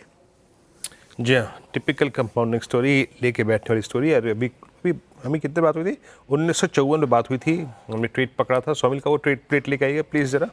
It's already 1967, 1968 hit कर रहा है अब ये इंट्राडे स्विंग्स को, हाइस को। अच्छा, मेरे कैश के स्टॉक्स की कैटेगरी में अभी एकदम से एक नाम आया, रेडिको खेतान का, जरा एक बार लेके आएंगे। इंट्राडे हाई 3057, ये लीजिए all time high. Liquor space का राजा 3057। जस्ट एक अपडेट दे रहा हूँ यहाँ पे, जो चीज़ें ऑल टाइम हाई पे हैं। रेडिको खेतान, उसके बाद जो इंट्राडे हाई हिट कर रहा है भारती एयरटेल, हुडको में एक मूव है, और ये कुछ काउंटर्स जो कि इस वक्त मूव अच्छा दे रहे हैं। आयशर मोटर्स भी ऑल टाइम हाई पे। ये वो लिस्ट है जो स्टॉक्स ऑल टाइम हाई पे हैं, 7010। अब यहाँ पे ट्रेड देने में भी थोड़ी सी हिचकिचाहट होती है, but still it's a bullish flag breakout, बहुत ही शानदार। प्रकाश सर, ये 7014 वाला स्टॉक कहाँ जा रहा है? आयशर मोटर्स, बिल्कुल। आयशर मोटर्स चार्ट तो बढ़िया है, थोड़ा स्ट्रेच है बट इट्स गुड। 7-8 दिन के बाद एक जो कंसोलिडेशन था उसके बाद वो निकल कर आया है। अब ट्रेड कर रहा है 7014, मेरे ख्याल से जाएगा करीब 7100, लेकिन मेरे ख्याल से स्टॉप लगाना पड़ेगा आपको 7014 पर। आप ट्रेड कर रहा है, स्टॉप लगाना पड़ेगा 6960, लेकिन वो लगता है 7100 पार कर देगा। जो मोमेंटम है उससे लगता है अप मूव मिलना चाहिए और भी। आयशर मोटर्स लेने लायक, आयशर मोटर्स पर लेने लायक ये व्यू लग रहा है, और शानदार रैली इस पर्टिकुलर काउंटर में, और अब भी आगे भी अप मूव एक्सपेक्ट कर रहे हैं गाबा सर। कुछ और स्टॉक्स जहां पर अच्छा मोमेंटम, मेटल स्पेस में भी थोड़ी बहुत बाइंग है, रानी एंटरप्राइजेस का बड़ा योगदान हालांकि, लेकिन JSW स्टील रखिए स्क्रीन पर। अपने 52 वीक हाई के आसपास कारोबार करता हुआ, इनफैक्ट 52 वीक हाई के आसपास ये निचले से अच्छी रिकवरी डेज हाई पर 1123 के लेवल पर। मेटल स्पेस में राजेश सातपुते जी, JSW स्टील देखिए आप, कैसा लग रहा है चार्ट? इन लेवल्स पर हाथ लगाएं या फिर वेट एंड वॉच की सलाह, क्या करना चाहिए? देखिए मुझे लगता है श्रेया, देखिए चार्ट तो अच्छा है, लेकिन जनरली मैंने देखा मेटल्स जब थोड़ा सा हेवी हो जाते हैं, ओवरबॉट हो जाते हैं चार्टिकली, तो हाथ नहीं लगाना चाहिए, क्योंकि जनरली ये करेक्ट भी हो जाते हैं और थोड़ा शार्प हो जाता है। चार्टिकली JSW स्टील अगर आप देखें तो ये 1125 से 1130 ये चैनल का अपर रेजिस्टेंस है। अगर आप चैनल टालते हो लिखते हुए, तो आपको दिखता है कि यहाँ पे एक रेजिस्टेंस है, सप्लाई पॉइंट हो, तो एट दिस लेवल डेफिनेटली मैं अवॉइड करूंगा। देखिए मोमेंटम प्ले करेंगे intraday, that's a different story, लेकिन पोजिशनली मुझे लगता है थोड़ा सा वेट करें। आई थिंक थोड़ा करेक्शन आना चाहिए। ओके, चलिए अब फ्राइडे है, थोड़ा फ्राइडे की बात करते हैं। करोड़पतियों की संख्या देश में तेज़ी से बढ़ रही है। कौन से शहर में सबसे ज़्यादा करोड़पति? आइए आशीष से जानते हैं। आशीष, गुड आफ्टरनून, बताइए क्या करी रिसर्च? Good afternoon sir. और देश में देखें तो ये जो करोड़पति हैं, एक्चुअली इन्हें करोड़पति कहना सही नहीं होगा, ये मिलियनर है, लेकिन पैसे रुपये वाले मिलियनर नहीं है, डॉलर मिलियनर है। इनकी संख्या अगर आप देखें तो लगातार बढ़ती जा रही है। वैसे तो काफ़ी लोगों को अंदाज़ा लग चुका होगा कि कौन सा ऐसा शहर है जहाँ पर सबसे ज़्यादा करोड़पति हैं, डॉलर मिलियनर है, लेकिन डेटा आपको बता देता हूँ। देश में अगर आप देखें तो तकरीबन 8.7 लाख मिलियनर घराने हैं, फैमिलीज़ हैं जिनकी नेटवर्थ या एसेट्स अगर आप देखें तो तकरीबन 8.5 करोड़ से ऊपर की है। लेकिन पिछले 4 साल में देखें तो ये आंकड़ा 90% बढ़ा है। इनफैक्ट काफ़ी सारी फैमिलीज ऐसी हैं जो इसमें पिछले 4 साल में इस टॉप कैटेगरी में एंटर की है। तकरीबन हर 30 मिनट में एक परिवार इस लिस्ट में शामिल हुआ है। और ख़ास तौर पर अगर आप देखें तो 2017 से लेकर 2025 के बीच में तकरीबन जो ज़बरदस्त बढ़त देखने को मिली, इसके पीछे स्टॉक मार्केट का भी बड़ा हाथ है, क्योंकि वैल्यूएशन सर्ज हुई हैं, स्टॉक्स बढ़े हैं, तो नेटवर्थ भी अगर आप देखें तो करोड़पतियों की या डॉलर मिलियनर्स की ज़बरदस्त बढ़ी है। एक बार डेटा आपके सामने लेकर आता हूं किस प्रकार से लिस्ट लगातार बढ़ती गई है। और भारत में अगर आप देखें, हालांकि टोटल पॉपुलेशन के हिसाब से तो ये बहुत छोटा सा आंकड़ा है, लेकिन ये अच्छी चीज़ है कि यहाँ पर लोग ज़्यादा पैसा कमा रहे हैं। अब आप देखिए 2021 में 4.58 लाख, ये तकरीबन अगर आप देखें तो इतनी फैमिलीज थी जिनके पास 8.5 करोड़ से ज़्यादा की नेटवर्थ थी। अब ये आंकड़ा 8.7 लाख के करीब पहुंच चुका है, यानी 8,70,000 घराने या फैमिलीज ऐसी हैं जो करोड़पति हैं, डॉलर मिलियनर्स हैं। अब सीधे इसके ऊपर आते हैं कि कौन सा शहर ऐसा है जहां पर सबसे ज़्यादा पैसे वाले हैं भारत में। तो अनडिस्प्यूटेड है, इसमें तो कोई ज़्यादा सोचने की बात ही नहीं है, मुंबई है, टॉप पर ही रहता है। 1.42 लाख फैमिलीज ऐसी हैं जिनके पास नेटवर्थ 8.5 करोड़ रुपए से ज़्यादा है। दूसरे नंबर पर है दिल्ली, फिर बेंगलोर, अहमदाबाद और कोलकाता। लंबी लिस्ट है। सबसे लास्ट जो मेरे पास आता है सूरत का आंकड़ा है, जहां पर करीब 5,700 इंडिविजुअल्स ऐसे हैं जिनकी 8.5 करोड़ से ज़्यादा की नेटवर्थ है।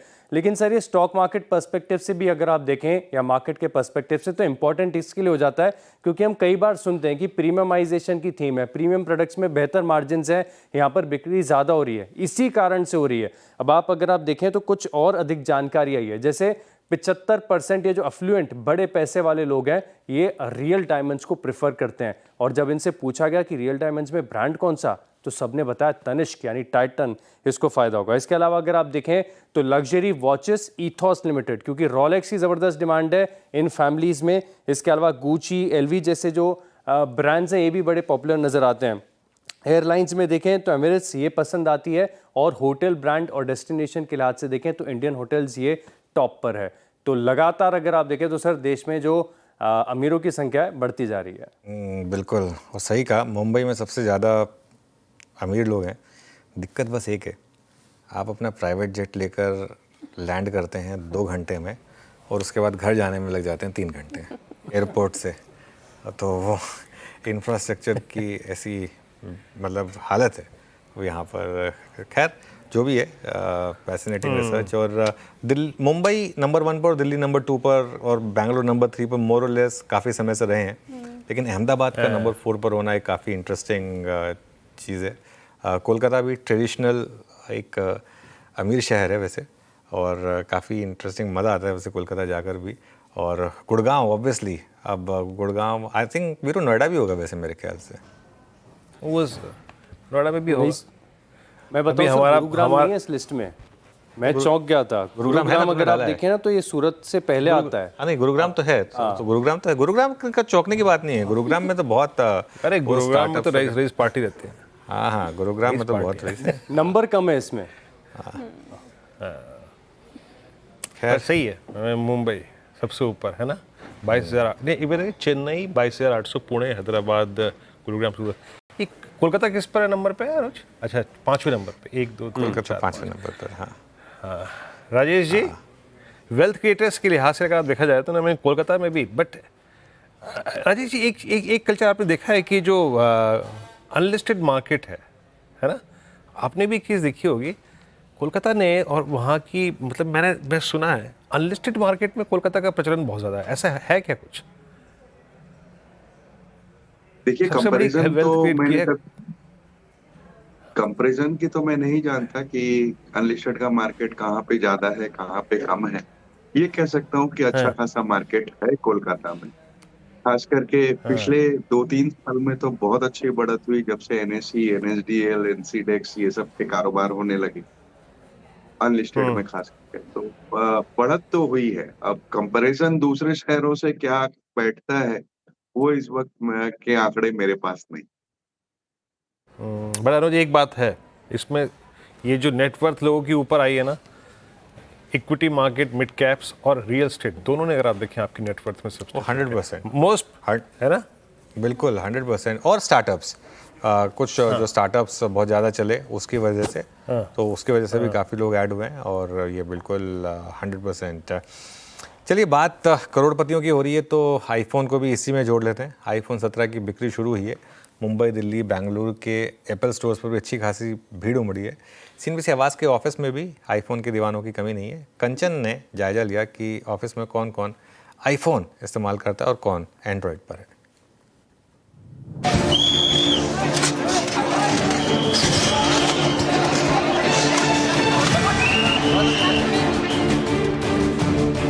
थैंक गॉड मैं बीकेसी या फिर साकेत में नहीं हूँ। लाइन देख के तो आप भी डर गए होंगे ना। हमेशा दिमाग में रहता है एप्पल, एप्पल या एंड्रॉयड, एप्पल या एंड्रॉयड, एप्पल या फिर एंड्रॉयड। लेकिन आखिरकार इस रेस में जीता कौन है? आइए डायरेक्टली अब देखते हैं कि लोगों की जेब में एप्पल है या फिर एंड्रॉयड। सबसे पहले चैनल के मैनेजिंग एडिटर से ही देख लेते हैं कि आखिरकार वो कौन सा फोन चलाते हैं। सर फोन मेरा तो एप्पल। एप्पल, यहाँ पे भी एप्पल को ही वोट मिला है। तो 17 लेने का प्लान है, बीकेसी जाना है? नहीं, मैं देखिए एप्पल इसलिए लिया है क्योंकि सिक्योरिटी इसकी काफ़ी अच्छी होती है। बाकी मेरा तो 14 है ना, मैंने 15 लिया ना 16 लिया। अब डायरेक्टली 17 भी नहीं लूँगा मैं, जब तक ये 14 चलता रहेगा ये इसी से काम होता रहेगा। ठीक है, तो बीकेसी और साकेत अभी फिलहाल जाने का प्लान तो नहीं है। जिसमें स्टिक है वहीं स्टिक रहेंगे। सर तो बहुत बिजी है, पढ़ाई करने में लगे हुए, लेकिन आइए चेक करते हैं कि इनके ड्रॉर के अंदर एप्पल है या फिर एंड्रॉयड। एप्पल, ये भी एप्पल वाले हैं। अब एकदम से बूम करते हैं, देखते हैं कौन सा फोन निकलता है। तिन सर, कौन सा फोन चला रहे हो? मेरा तो ये OnePlus है। हाँ, एंड्रॉयड, यहाँ से एंड्रॉयड मिला है। ऑन एयर फेसेस को तो आपने कई बार देखा होगा, लेकिन अब चलते हैं डायरेक्टली जो ऑफ कैमरा लोग हैं और देखते हैं कि उनके पास कौन सा फोन है। कौन सा फोन चला रहे हो? एंड्रॉयड। जेब से फोन निकालो। एंड्रॉयड। तो यहाँ से तो एंड्रॉयड को वोट मिले, लेकिन और भी देखते हैं कि एंड्रॉयड जीता है या फिर एप्पल। क्या बातें चल रही है? ये बीकेसी जाने की प्लानिंग कर रहे हैं। पहले तो फोन दिखाओ कौन सा यूज कर रहे हो।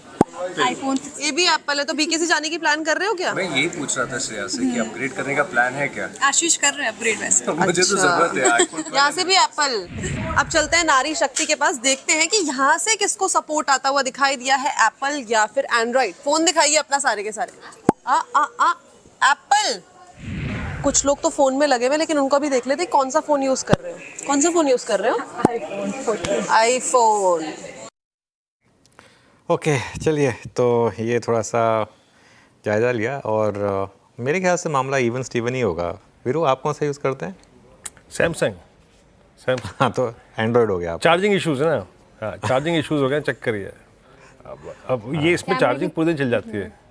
हाँ बट आईफोन में नहीं चल पाता, इसलिए मैं नहीं आईफोन की दिक्कत पता क्या है, आईफोन की दिक्कत क्या है, जैसे ही उनका नया वर्जन आता है ना, पुराने फ़ोन की बैटरी एकदम से अपने आप डेड हो जाती है। वो कुछ ना कुछ ऐसा उसमें पैच डाल देते हैं ताकि आपको नया फ़ोन बेसिकली लेना ही पड़े। राजेश अग्रवाल जी, एप्पल या फिर एंड्रॉयड, आपके पास कौन सा है? मैं वीरू के साथ जाऊंगा, सैमसंग। गावा सर, आपके पास? Apple 15। Apple. Rajesh ji? Apple 14। Apple. रचना जी, आपके पास? एंड्रॉयड। तो दो हो गया मामला। कविता जी? म्यूट पर एंड्रॉयड म्यूट कर रखा है। अपन एंड्रॉयड सुन लिया, एंड्रॉयड है। मानस, आपके पास? आईफोन है। इवन स्टीवन है मामला। इनफैक्ट जो कैमरे के पीछे जो हमें डेली कैमरे पे लाते हैं वो सब भी सैमसंग के साथ जाते हैं, एंड्रॉयड के साथ। कह रहे कैमरा उनको भी सैमसंग का पसंद है। चलिए खैर, ये बैटल तो, लेकिन इसमें ये कोई डाउट नहीं है कि एप्पल ने जो एक मुकाम हासिल किया, मतलब ये लाइन आपको सैमसंग के बाहर नहीं मिलेगी, ये लाइन आपको एप्पल के बाहर ही मिलेगी। मतलब मैं अगर इस चीज़ को अगर आप कहें तो इसमें कोई डाउट नहीं है। खैर, नेक्स्ट लेवल। ब्रेक ले लेते हैं फटाफट और उसके बाद दीपन मेहता जुड़ेंगे हमारे साथ।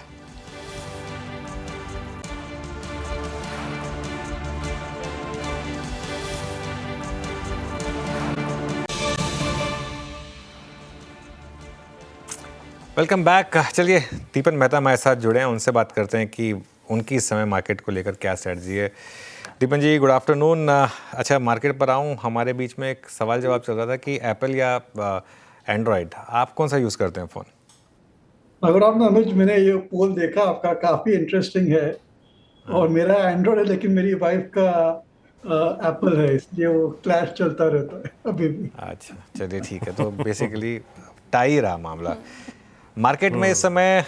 दीपन जी, बुल्स या बेयर्स, किसका पलड़ा भारी लग रहा है आपको? पिछले 2 हफ्ते के मूव्स के बाद तो ऑब्वियसली थोड़ा सा बुल्स हावी हुए हैं, लेकिन ओवरऑल पिछले 1-2 महीने में काफ़ी दिक्कतें भी आई थी। अब इन लेवल्स पर क्या भी बना रहे हैं आप?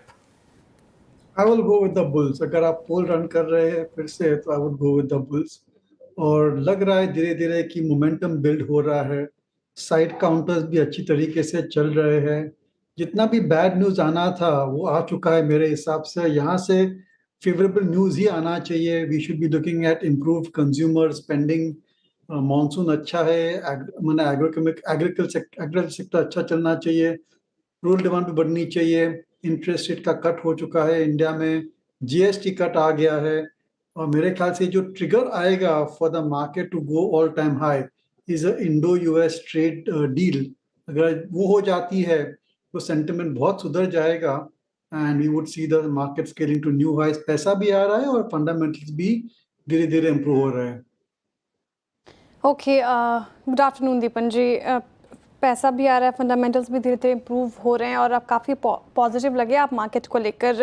अर्निंग से, इस बार के अर्निंग से क्या उम्मीद लगा के चल रहे हैं सर? क्या लग रहा है कोई इम्प्रूवमेंट आएगी? और साथ ही जिस तरीके से बहुत सारे डोज मिले हैं हमें सरकार की तरफ से, वो कहीं ना कहीं उस पर झलकेगी? देखिए Shreya, I don't think that this particular earning season, जो सितंबर की क्वार्टर की अर्निंग सीजन है, वो कुछ खास रहेगी, लेकिन मैनेजमेंट कमेंट्री पॉजिटिव हो सकती है। जिस हिसाब से मैनेजमेंट कॉर्पोरेट इंडिया ने जीएसटी कट्स को एक्सेप्ट किया है, इतना एनकरेजमेंट दिया है and they have taken it forward. कई सारे प्रोडक्ट्स के उन्होंने प्रोएक्टिवली प्राइसेस कट किए हैं और डिमांड की आशा भी अच्छी है। तो मेरे ख्याल से more than the numbers which are historical in nature, management commentary, management body language, उनका forecast, guidance, I think all of that will be positive. और ये हम देख भी रहे हैं, स्टॉक प्राइसेस धीरे धीरे बढ़ रहे हैं। मैं देख रहा था आपके स्क्रीन पर, Eicher motors all time high पे चला गया है, Radico Khaitan all time high पे चला गया है। सो वी आर सीइंग के highly price stocks, consumer oriented stocks which were earlier laggards, they are going to all time high. Bank Nifty भी is at all time high. PSU banks are doing so well. So I think कि लग रहा है कि ये earning season छोड़ दीजिए। I think December quarter काफी इंटरेस्टिंग रहेगा, बेस इफेक्ट का भी फायदा हो जाएगा। और जो हम ये देख रहे हैं कि प्राइस अर्निंग मल्टीपल इतना एक्सपैंड हो चुका है बिकॉज अर्निंग्स फ्लैट थे, that price earning multiple may compress when we look at the December quarter results, वो भी ट्रेलिंग 12 मंथ बेसिस पे। दीपन जी नमस्कार, वीरेंद्र बोल रहा हूँ। अभी आपने रेडिको खैतान का जिक्र किया, अभी कुछ देर पहले ही मेरे टिकट ने इसको ऑल टाइम हाई पर हिट किया था, मतलब कि बताया था कि ऑल टाइम हाई पे मेरी बात भी हुई थी आपकी स्पेस पे। आई मीन बड़े सीरियस वेल्थ क्रिएटर रहे। हाँ, यूएसएल नहीं चला इस बार, बट आई थिंक आपने कहीं ना कहीं पिछली बार कहा भी था मुझे कि we are going to add Tilak Nagar industries possibly. बहुत अच्छा वेल्थ क्रिएटर रहा है। अभी भी इस पे कुछ एडिशन करने लायक है क्या? अगर डिस्क्लोजर दे सकता हूं तो डेफिनेटली जो इंडिया की सेकंड लार्जेस्ट अल्कोहल कंपनी है एलाइड ब्लेंडर्स, उस पर हमारी नज़र है एज मेजर ऑफ कंप्लायंस। और इसके भी जो नतीजा है काफ़ी शानदार थे पिछले 2-3 क्वार्टर के। They are steadily growing market share, they are moving up the value chain. जो उनकी प्रेस्टीज और अबव जो उनकी कैटेगरी है वहाँ पर अच्छा हम वॉल्यूम ग्रोथ देख रहे हैं। और मेरा जो स्ट्रेटजी है दैट इज क्लियर कि अल्कोबेव सेक्टर में you have to go for the regional players और द डोमेस्टिक प्लेयर्स। यूएसएल हो या यूबीएल हो, इसको अवॉइड करना चाहिए। जो इंडियन एंटरप्रेन्योर्स है, they have been very good at navigating the compliance and the taxation and permission issues at the state level. इसलिए रैडिको खैतान है या फिर एलाइड ब्लेंडर्स है, दे आर लुकिंग गुड। बाकी सभी कंपनियां I think are doing very well. एक अच्छी अपॉर्चुनिटी है तिलक नगर इंडस्ट्रीज में, उस पर खास ध्यान रखनी चाहिए। तो दो चीजें चल रही है, उन्होंने बहुत बड़ा एक्विजिशन किया एक ब्रांड का, वो इंटीग्रेट होके कैसे चलेगा वो देखना है। और ये जो उनका केस चल रहा है फॉर द मैंशन हाउस, अभी सुप्रीम कोर्ट ने भी जजमेंट दिया है, जजमेंट नहीं दिया है, they put it back to high court. तो 6 महीने में इसका निर्णय आ जाएगा। तो अगर ये जो पर्टिकुलर अवार्ड है मैंशन हाउस, अगर तिलक नगर को एक्सक्लूसिविटी मिलती है, then I think Tilak Nagar can be a really good investment opportunity, क्योंकि वो पूरी अनसर्टिनिटी निकल जाएगी, क्योंकि मैंशन हाउस उनका सबसे बड़ा ब्रांड है। तो ये एक खास कंपनी है जिसको नजर में रखनी चाहिए। Again disclosure, we and our clients में भी इन्वेस्टेड। ओके, चलिए मीनवाइल एक बार मेटल्स इंडेक्स देखते हैं वापस, और खास तौर से सेल। सुबह हमने सेल की बात की थी, सेल में अच्छे मूव आ रहे हैं इस समय। दीपन जी, ये वोडाफोन आइडिया पर अब क्या व्यू है? अब आज जो सरकार ने कहा कि हम थोड़ा सा एक लिबरल व्यू ले रहे हैं इसके ऊपर, काफ़ी लोग फंसे हुए हैं स्टॉक में, इसे एज ए बाइनरी ऑप्शन अभी भी अप्रोच किया जाए या फिर बस इस रैली में एग्जिट किया जाए? Anuj, I think the government बहुत सीरियस है to keep the company afloat. और हम देख रहे हैं जिस हिसाब से एवरी नाउ एंड देन कुछ ना कुछ करती है to keep the company afloat. तो अगर गवर्नमेंट को 3 ऑपरेटर चाहिए तो 3 ऑपरेटर रहेंगे। तो मेरे ख्याल से अगर आपके पास थोड़ा भी रिस्क एपेटाइट है, तो आप ये वोडाफोन है वो ऑप्शन समझ के आप खरीद सकते हैं। मैंने मैक्सिमम आपका 8 रुपीज 39 पैसा देखा, 8 रुपीज 39 पैसा का लॉस हो जाएगा मैक्सिमम। लेकिन अगर चल गया तो 2-3 साल में ये स्टॉक डबल भी हो सकता है, क्योंकि अंडरलाइंग इंडस्ट्री मोमेंटम अच्छा है और काफ़ी सारे पॉजिटिव भी है। आई डोंट पर्सनली मैं इन्वेस्ट नहीं करना चाहूँगा, लेकिन बहुत सारे ऐसे पंटर्स है, शॉर्ट टर्म ट्रेडर्स है जो ऐसी स्टोरी पसंद करते हैं, तो उनके लिए डेफिनेटली ये स्टॉक अपील करेगा। लेकिन let me inform your viewers कि वोडाफोन को बहुत लंबी जर्नी करनी है। They need to increase their yields, माने जो ARPU है almost 50% to kind of break even. इसलिए थोड़ा नाजुक है, लेकिन फिर भी क्या सेंटिमेंट और गवर्नमेंट को चाहिए ही चाहिए 3 ऑपरेटर, तो ये शायद चल जाएगा। और लो प्राइस स्टॉक है, 8 का 10 होने में टाइम नहीं लगता है, तो 25% रिटर्न मिल गया आपको। ओके, वोडाफोन को लेकर ये फिलहाल एक व्यू दीपन जी की तरफ से। क्योंकि अब जो स्टॉक्स आज चर्चा में उसकी बात करें तो दीपन जी, आज अडानी ग्रुप के स्टॉक्स में काफ़ी अच्छी रैली, सेबी की तरफ से जो बयान आए राहत भरी, और इंडनबर्ग के सारे आरोपों को निराधार बताया गया, खंडन किया गया उस बात का, और शानदार पूरी रैलीज पूरे स्टॉक्स में हमें देखने को मिली। अब अडानी ग्रुप के स्टॉक्स को लेकर आपका नज़रिया क्या है? क्या वो जो चुनौती थी, जो डर था, वो अब हट गया, अब यहाँ से बहुत सारे अपसाइड पोटेंशियल नज़र आ रहे हैं, या फिर अभी भी आप थोड़ा कॉशियस रहेंगे इन ग्रुप पर? देखिए, आई थिंक ये बहुत बढ़िया डेवलपमेंट अडानी ग्रुप के लिए। और अडानी ग्रुप अपनी इंस्टीट्यूशनल होल्डिंग है वो इंक्रीज करने की कोशिश कर रही है। उनका इन्वेस्टर कम्युनिकेशन काफ़ी बढ़िया है, काफ़ी ट्रांसपेरेंट भी है। और कई सारे जो इन्वेस्टर्स वो वेटिंग ऑन द साइडलाइंस, वो शायद अडानी ग्रुप शेयर्स खरीदेंगे, बिकॉज ये जो एक क्लाउड था, जो अनसर्टेनिटी थी, वो निकल गई है। तो डेफिनेटली आई थिंक कुछ institutional investors, foreign as well as domestic, इन कंपनियों को पॉजिटिव लाइट में देख सकते हैं। बट फिर भी मेरे ख्याल से बहुत सारी अडानी जो ग्रुप कंपनीज है, they are trading at very very expensive valuation. एक केवल कंपनी है जिसके बारे में मैं कहना चाहूँगा, अगेन डिस्क्लोजर, वो है अडानी पोर्ट्स एंड एसईजेड। हमारे हिसाब से इसकी वैल्यूएशन रीजनेबल है, बहुत ही बड़ा प्लेयर बन चुका है इन दी पोर्ट्स इंडस्ट्री। जी हाँ, ट्रम्प टैरिफ्स की वजह से डेफिनेटली इंपोर्ट एक्सपोर्ट ट्रेड पर थोड़ा इफेक्ट आ सकता है, लेकिन अगर आपका लॉन्ग टर्म व्यू है और आप बिलीव करते हो कि इंडिया की जो एक्सपोर्ट पोटेंशियल है वो अच्छी रहेगी, then the port business can certainly do well. और लास्ट उनकी फेवर में ये जाता है कि जो नए नए पोर्ट्स उन्होंने खरीदे हैं वो काफ़ी अर्ली स्टेज पर है, वहाँ पर अच्छा टर्न अराउंड आ सकता है और वहाँ पर रिटर्न्स भी इम्प्रूव हो सकते हैं। तो ये एक थोड़ी आई मीन पॉजिटिव टेलविंड आ सकती है अडानी पोर्ट्स। वो वैल्यूएशन रीजनेबल है, all the big assets are on the ground. अब जैसे जैसे वॉल्यूम बढ़ेगा, ऑटोमेटिकली ऑपरेटिंग लेवरेज की वजह से उनकी प्रॉफिटेबिलिटी बढ़ सकती है।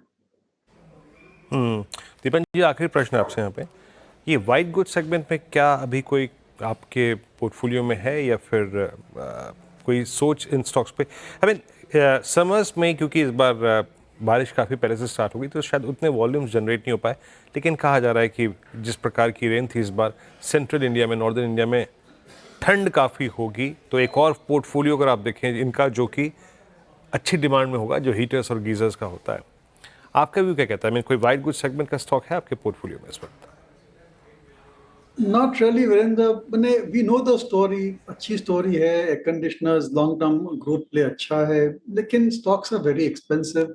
एक कंपनी ध्यान में थी, मैंने शायद डिस्कस भी करा होगा आपके चैनल पे, वो है सिम्फनी, जो कि इंडिया की लार्जेस्ट एयर कूलर कंपनी है, लेकिन उनके भी नतीजे काफ़ी डिसअपॉइंटिंग थे और उनका जो परफॉर्मेंस है that is very very closely link to summer, और लग नहीं रहा है कि you know they will be able to get into other categories as well. By the way, उनका ये वाटर हीटर का भी एक डिवीजन उन्होंने चालू किया है, सो ये हमारे नज़र में है, शायद इन्वेस्टमेंट भी करेंगे फ्यूचर में as a major of disclosure. लेकिन amongst the white goods industry इनका जो वैल्यूएशन है वो अट्रैक्टिव है, and you compare to the position of the company in the industry, and when you compare that, यहाँ पर अगर एक बहुत खराब समर आ गया अपने लिए, खराब कंपनी के लिए अच्छा, तो ये जो स्टॉक है वो that can certainly do very well over the next few months or so, few quarters or so, when the summer is really bad.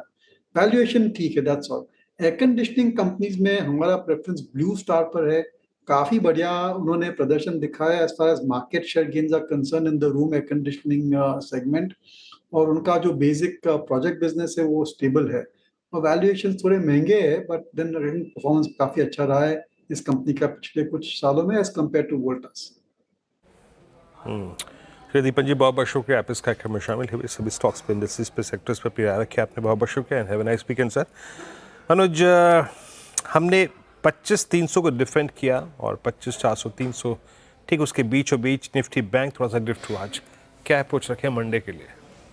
देखिए वीरू, मैं अपना जो व्यू था उसको चेंज नहीं कर रहा हूँ। फैक्ट ये है कि आज एक ट्रेलिंग स्टॉप लॉस लगाए और अब आप उस ट्रेलिंग स्टॉप लॉस को लगाए, कोई बात नहीं, प्रॉफिट बुक करिए, क्योंकि फिर भी एक अच्छी स्विंग मिली है। अभी विदाउट एनी पोजीशन घर जाइए, वैसे भी वीकेंड है। मंडे को सुबह एक फ्रेश व्यू लेंगे, आपको कोई पोजीशन लेने का इस समय कोई मौका नहीं है। इंट्राडे में भले एक आध ट्रेड प्ले आउट हुई हो, मंडे को हम दोबारा रिविजिट करेंगे। लेकिन हैविंग सेड दैट, उसके बावजूद अगर हम 24,700 भी मान लें, 24,700 से भी अगर आपने उस स्विंग को प्ले किया तो अभी 600 पॉइंट मिल गए निफ्टी पर एक स्विंग में। आई थिंक वो एक अच्छी स्विंग है। अब अगली स्विंग का वेट करें। मूव अभी भी अपसाइड का ही है और जब तक आप 25,000 के ऊपर हैं तब तक ट्रेंड अपसाइड का ही है। और पोजिशनली अगर आप पोजिशनल व्यू लेना चाहते हैं तो 25,000 के स्टॉप के साथ आप यहाँ से लेके 25,200 तक की डिप में बाइंग करें, लेकिन उसके लिए आपका फिर पोजिशनल व्यू होना चाहिए और वो 3:1 का अगर आप रिस्क रिवॉर्ड लेकर चल रहे हैं। तो यतिन के पास चलते हैं। डीलिंग रूम फीडबैक क्या मिला उन्हें? Yatin, good afternoon. Good afternoon. और दो स्टॉक जो आज रेडार पे हैं डीलर्स के, उनमें सबसे पहले है के फिनटेक। डेज हाई से काफ़ी नीचे ये स्टॉक आया है, पिछले 2 घंटों में यहाँ सेलिंग चल रही है। डीलर्स के हिसाब से यहाँ एक लार्ज ब्लॉक ट्रेड एक्सपेक्टेड है और डीलर्स यहाँ एसटीबीटी की भी एडवाइस दे रहे हैं 1130-1140 तक के टारगेट्स के लिए। तो कहीं ना कहीं ये काउंटर है जो डीलर्स अपने रेडार पे रख रहे हैं। इसके अलावा येस्टरडे भी बात हुई थी हुडको और बहुत सारे स्टॉक्स जैसे इरेडा जैसे जो पीएसयू एनबीएफसी स्पेस से हैं। हुडको एक काउंटर है जो आज लगभग डेज हाई पे अब बंद होगा और डीलर्स के हिसाब से यहाँ 235, 236 तक के टारगेट्स आने चाहिए और BTST की स्ट्रेटेजी यहाँ भी वो अपने क्लाइंट्स को सुझा रहे हैं। ठीक है, शुक्रिया यतिन जी। के फिनटेक में बिकवाली की राय डीलर्स की तरफ से, वहीं हुडको में खरीदारी की राय, डेज हाई पर क्लोज होने की तारीख 2.5% ज़्यादा की तेज़ी आप देखिए हुडको में देखने को मिल रही है। चलिए अब BTST और STBT ट्रेड्स की शुरुआत करते हैं। कविता जी बताइए क्या कैरी करेंगे आप मंडे के लिए? तो श्रेया, टाटा टेक्नोलॉजीज बहुत अच्छे वॉल्यूम के साथ अपने प्रीवियस देख के हाई को निकाल कर आज क्लोजिंग देते हुए है।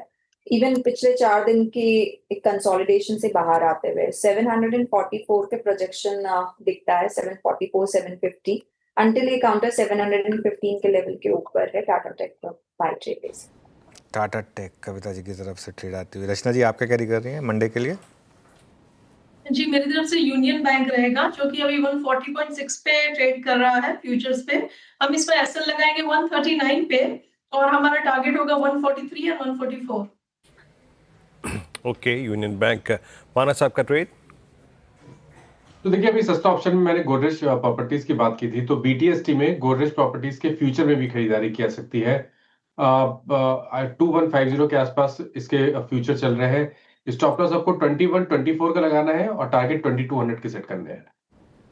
ओके, गोदरेज प्रॉपर्टीज गावस्कर की भी टॉप कॉल्स में थी, मानस जी ने भी 2 बार सुझाया है। आप मोमेंटम आज देखने को मिल रहा है।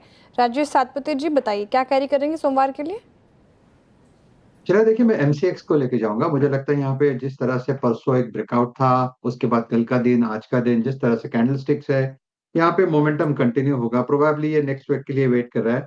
8075 करंट प्राइस है फ्यूचर में। 8000 का स्टॉप लॉस रखे और 8250 से लेके 8300 ये इसका BTST का टारगेट होगा। MCX ये हो गई राजेश जी की ट्रेड। गावा सर आप क्या कैरी कर रहे हैं मंडे के लिए? Disclosures, my portfolio stock IndusInd bank trade कर रहा है 745, स्टॉप लगाएंगे करीब 741, 4 रुपए। मेरा टारगेट 755 का है। Disclosure once again IndusInd bank. Okay, चलिए डिस्क्लोजर के साथ इंडसइंड बैंक की हो गई गावा सर की पिक। वो जो फुटसी रीबैलेंसिंग वाले स्टॉक्स थे उनमें से 2 स्टॉक रियली स्टैंड आउट कर रहे हैं। एक है इंडीग्रिड अब आप देखिए एकदम डे हाई पर आया, और एक उसके अलावा सुंदरम फाइनेंस होल्डिंग्स। ये दोनों स्टॉक्स जो हैं इस समय आपको डे हाई पर काम करते हुए दिखाई देंगे। दोनों स्टॉक्स में इस समय अच्छा मोमेंटम है। ये सुंदरम नहीं, ये दूसरा स्टॉक है सुंदरम फाइनेंस होल्डिंग्स, ये एक और है। 2 अलग अलग स्टॉक्स हैं। एक्चुअली सुंदरम ग्रुप के काफ़ी स्टॉक्स लिस्टेड है, तो हो जाती है कन्फ्यूजन। तो सुंदरम होल्डिंग करके, फाइनेंस होल्डिंग्स करके है जो 615 का स्टॉक है वो। और इंडीग्रिड फायर कर दीजिए ज़रा एक बार, वहाँ पर आपको अच्छे मूव्स दिखाई देंगे। ये स्क्रीन पर आएगा। ओके, चलिए तो काम करते हैं, कुछ और कर लेते हैं। थोड़ा हमारे सिस्टम में दिक्कत आ रही है। और ट्रिगर्स की बात कर लेते हैं। अगले हफ्ते कौन से ट्रिगर्स पर चल सकता है बाजार, ये कंचन से समझ लेते हैं। कंचन बताइए। जी डेफिनेटली जो नेक्स्ट वीक होने वाला है काफ़ी ज़्यादा इंपॉर्टेंट होने वाला है। ग्लोबली भी काफ़ी सारे इवेंट्स हैं जो लाइन अप है जिसका इम्पैक्ट हमें अपने मार्केट में देखने को मिल सकता है। देखिए 22, 25 और 26 ऑफ सितंबर को फेड के कुछ अधिकारी हैं जिनकी स्पीच है, उस लिहाज से काफ़ी ज़्यादा इंपॉर्टेंट होने वाला है। जैसे कि आपको स्क्रीन पर दिखाई दे रहा है 22 सितंबर को FOMC के जो कुछ है उनका स्पीच है, और साथ ही साथ इसके अलावा सर्विस PMI का भी जो डेटा है वो आपको आता हुआ दिखाई देगा। मैन्युफैक्चरिंग PMI का जो डेटा है वो आपको 23 ऑफ सितंबर को आता हुआ दिखाई देगा। यूएस में भी मैन्युफैक्चरिंग और सर्विस PMI का डेटा आपको 23 ऑफ सितंबर को ही आता हुआ दिखाई देगा।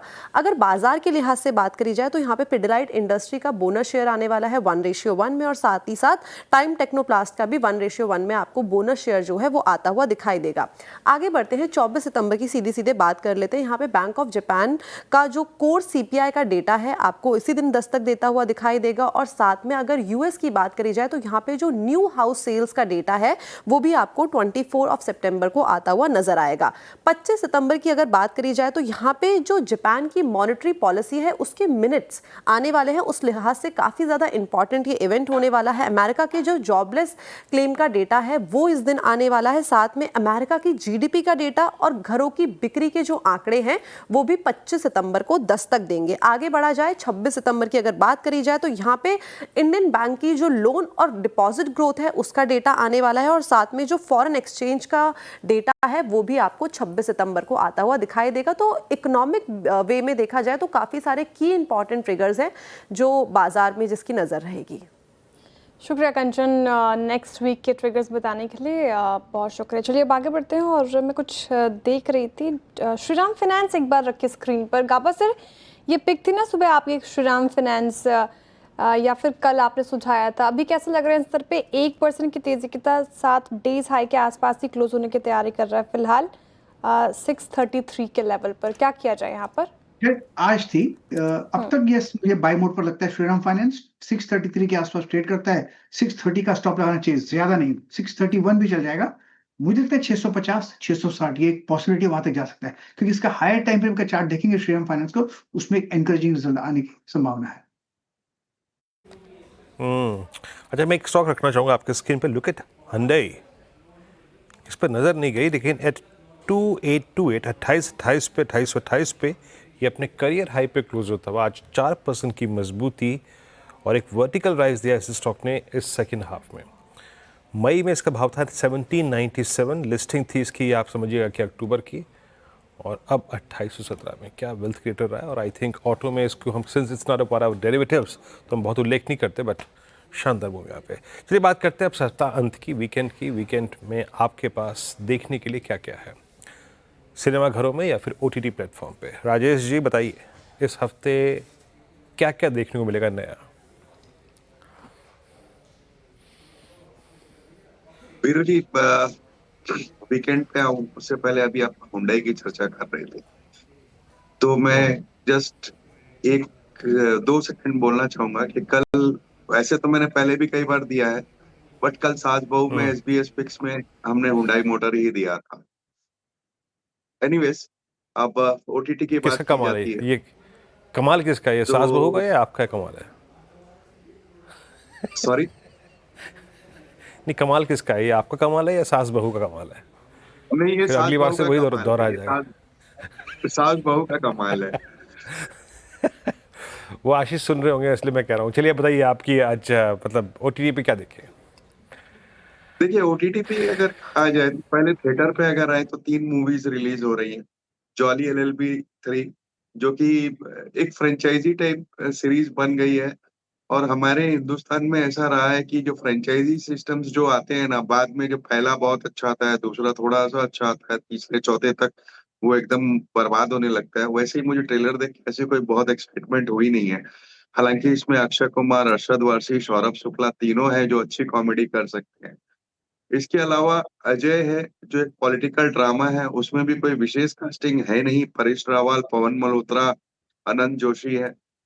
तीसरी निशांची है, अनुराग कश्यप की मूवी है, इसलिए थोड़ी सी एक्शन वगैरह अच्छे हो सकते हैं उसमें, स्टोरी लाइन अच्छी होगी, बट कास्टिंग उसमें भी नहीं है।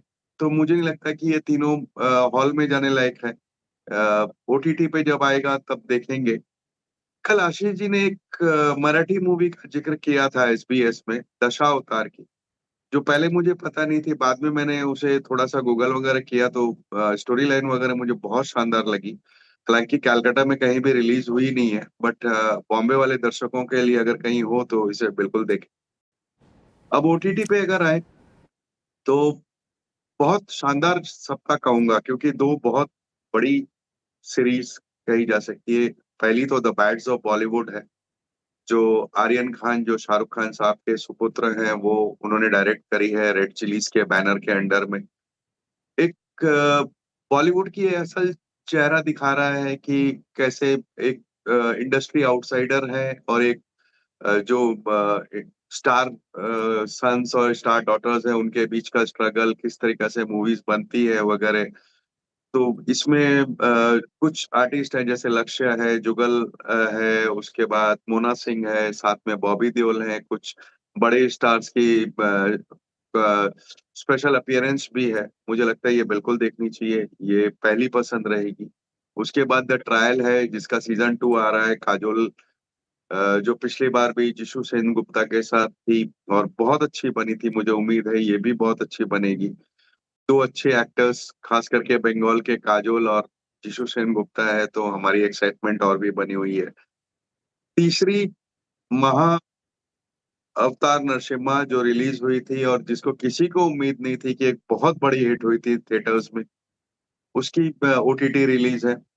एक हॉन्टेड होटल करके एनिमेशन है जो शायद श्रेया देखेगी, एनिमेशन है वो करके, और 2 मूवीज है, सिनर्स, अंग्रेजी मूवी सिनर्स और 28 इयर्स लेटर। ये 2 बढ़िया मूवीज है जो ओटीटी पे रिलीज हो रही है।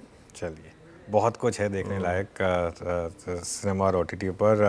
वैसे मैं फिर भी जॉली एलएलबी देखने जाऊंगा जस्ट बिकॉज उसकी पहली दोनों इंस्टॉलमेंट मैंने देखी थी, दोनों मुझे बहुत अच्छी लगी थी। और इस बार अरशद वारसी और अक्षय कुमार दोनों आ रहे हैं, साथ में सौरभ शुक्ला भी हैं, तो और कुछ नहीं, सिर्फ उनके लिए अब एक बार तो जाके हॉल पे जरूर मैं देखने वाला हूँ ये फिल्म। जॉली एलएलबी अच्छी तो मैं थी, ट्रायल मैंने भी देखूंगा। देखी है फर्स्ट एंड सेकंड। अच्छा, ट्रायल, चलिए ठीक है।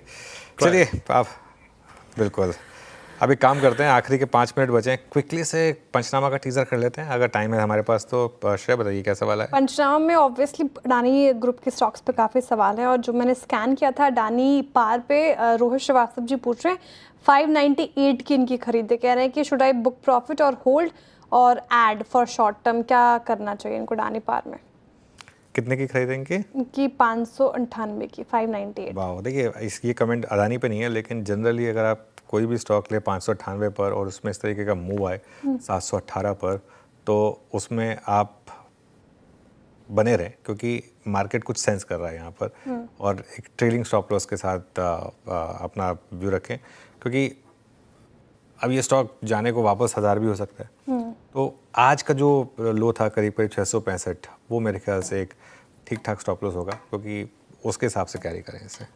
दूसरा सवाल स्विगी पाया है, इटर्नल हालांकि आज थोड़ा मुनाफा वसूली का शिकार हुआ, इटर्नल डे माफ कीजिएगा स्विगी डेज हाई पर क्लोज होने की तैयारी, और कविता जी की सुबह की पिक भी थी, शानदार रैली। स्विगी में क्या किया जाए? 460 के लेवल पर व्यू मांग रहे हैं।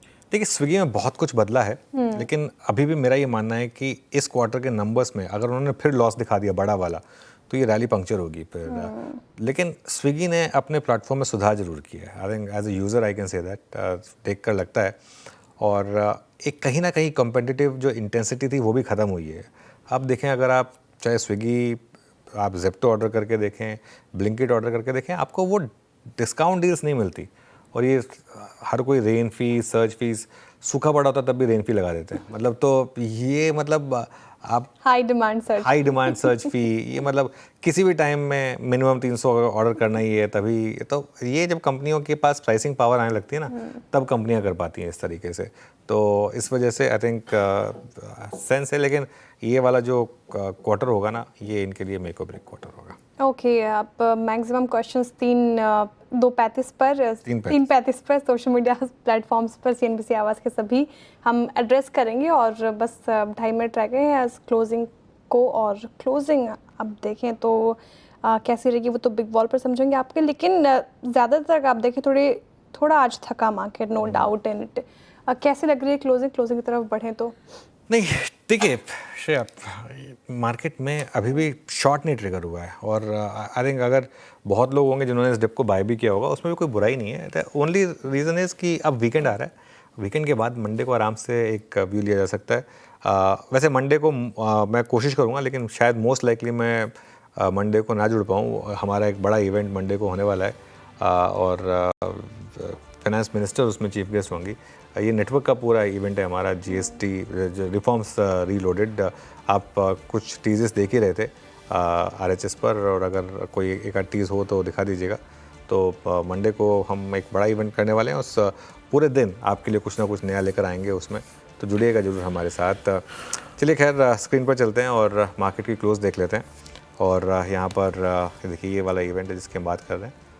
निर्मला जी होंगी, प्रहलाद जी होंगे और भी काफ़ी बड़े बड़े गेस्ट। एक मार्केट का पैनल भी है, एक बड़ा मार्केट का पैनल भी हमारे साथ जुड़ने वाला है, जिसमें नीलेश जी होंगे, उत्पल शेठ होंगे और अतुल सूर्य होंगे। तो थोड़ा सा मार्केट की भी बात होगी, ये पैनल भी आपके साथ जुड़ेगा हमारे साथ। चलिए स्क्रीन पर चलते हैं। 80 पॉइंट निफ्टी नीचे था, निफ्टी IT करीब 1/3% नीचे। देखिए तीनों इंडेक्स जो थे 1/3 से आधा % नीचे थे, बड़े वाले इंडेक्स। मिड कैप हालांकि आज भी ग्रीन में रहा, 0.1% ही सही, लेकिन ग्रीन में था। स्मॉल कैप ये आएगा आपकी स्क्रीन पर, ये भी ग्रीन में था, हल्का सा सही। एडवांस डिक्लाइन देखिए, 1400 बढ़ने वाले, 1400 गिरने वाले, तो ऑलमोस्ट 1:1 का एडवांस डिक्लाइन था। सेक्टर्स देखते हैं कौन कौन से सेक्टर्स तेज़ी में थे, कौन कौन से सेक्टर्स मंदी में थे। तेज़ी वाले सेक्टर्स में पीएसयू बैंक ने लीड किया। Energy, defence, realty, oil and gas और मेटल्स यहाँ पर ठीक ठाक तेज़ी थी। और जो सेक्टर्स नीचे आए उनमें financials, Nifty bank, Nifty FMCG, IT और ऑटो, ये कुछ सेक्टर्स थे जहाँ पर आज आपको गिरावट देखने को मिली। निफ्टी के कंपोनेंट्स पर आते हैं। निफ्टी लूजर से शुरुआत कर लेते हैं क्योंकि आज मार्केट थोड़ा सा नीचे था। देखते हैं किन स्टॉक्स ने आज ड्रैग किया मार्केट को। HCL tech, ICICI bank, Trent, Titan, Mahindra and Mahindra और HDFC बैंक, यहाँ पर आज हल्की सी गिरावट देखने को मिली आपको।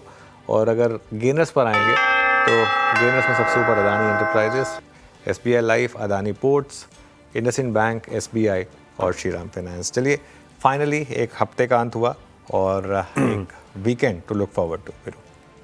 जी हाँ, एक सुखद हफ्ता था और सुखद अंत हुआ। थोड़ा प्राइस डैमेज था बट ठीक है, डिसेंट, जिसे कहते हैं ना, कंट्रोल डिप नज़र आया। खैर,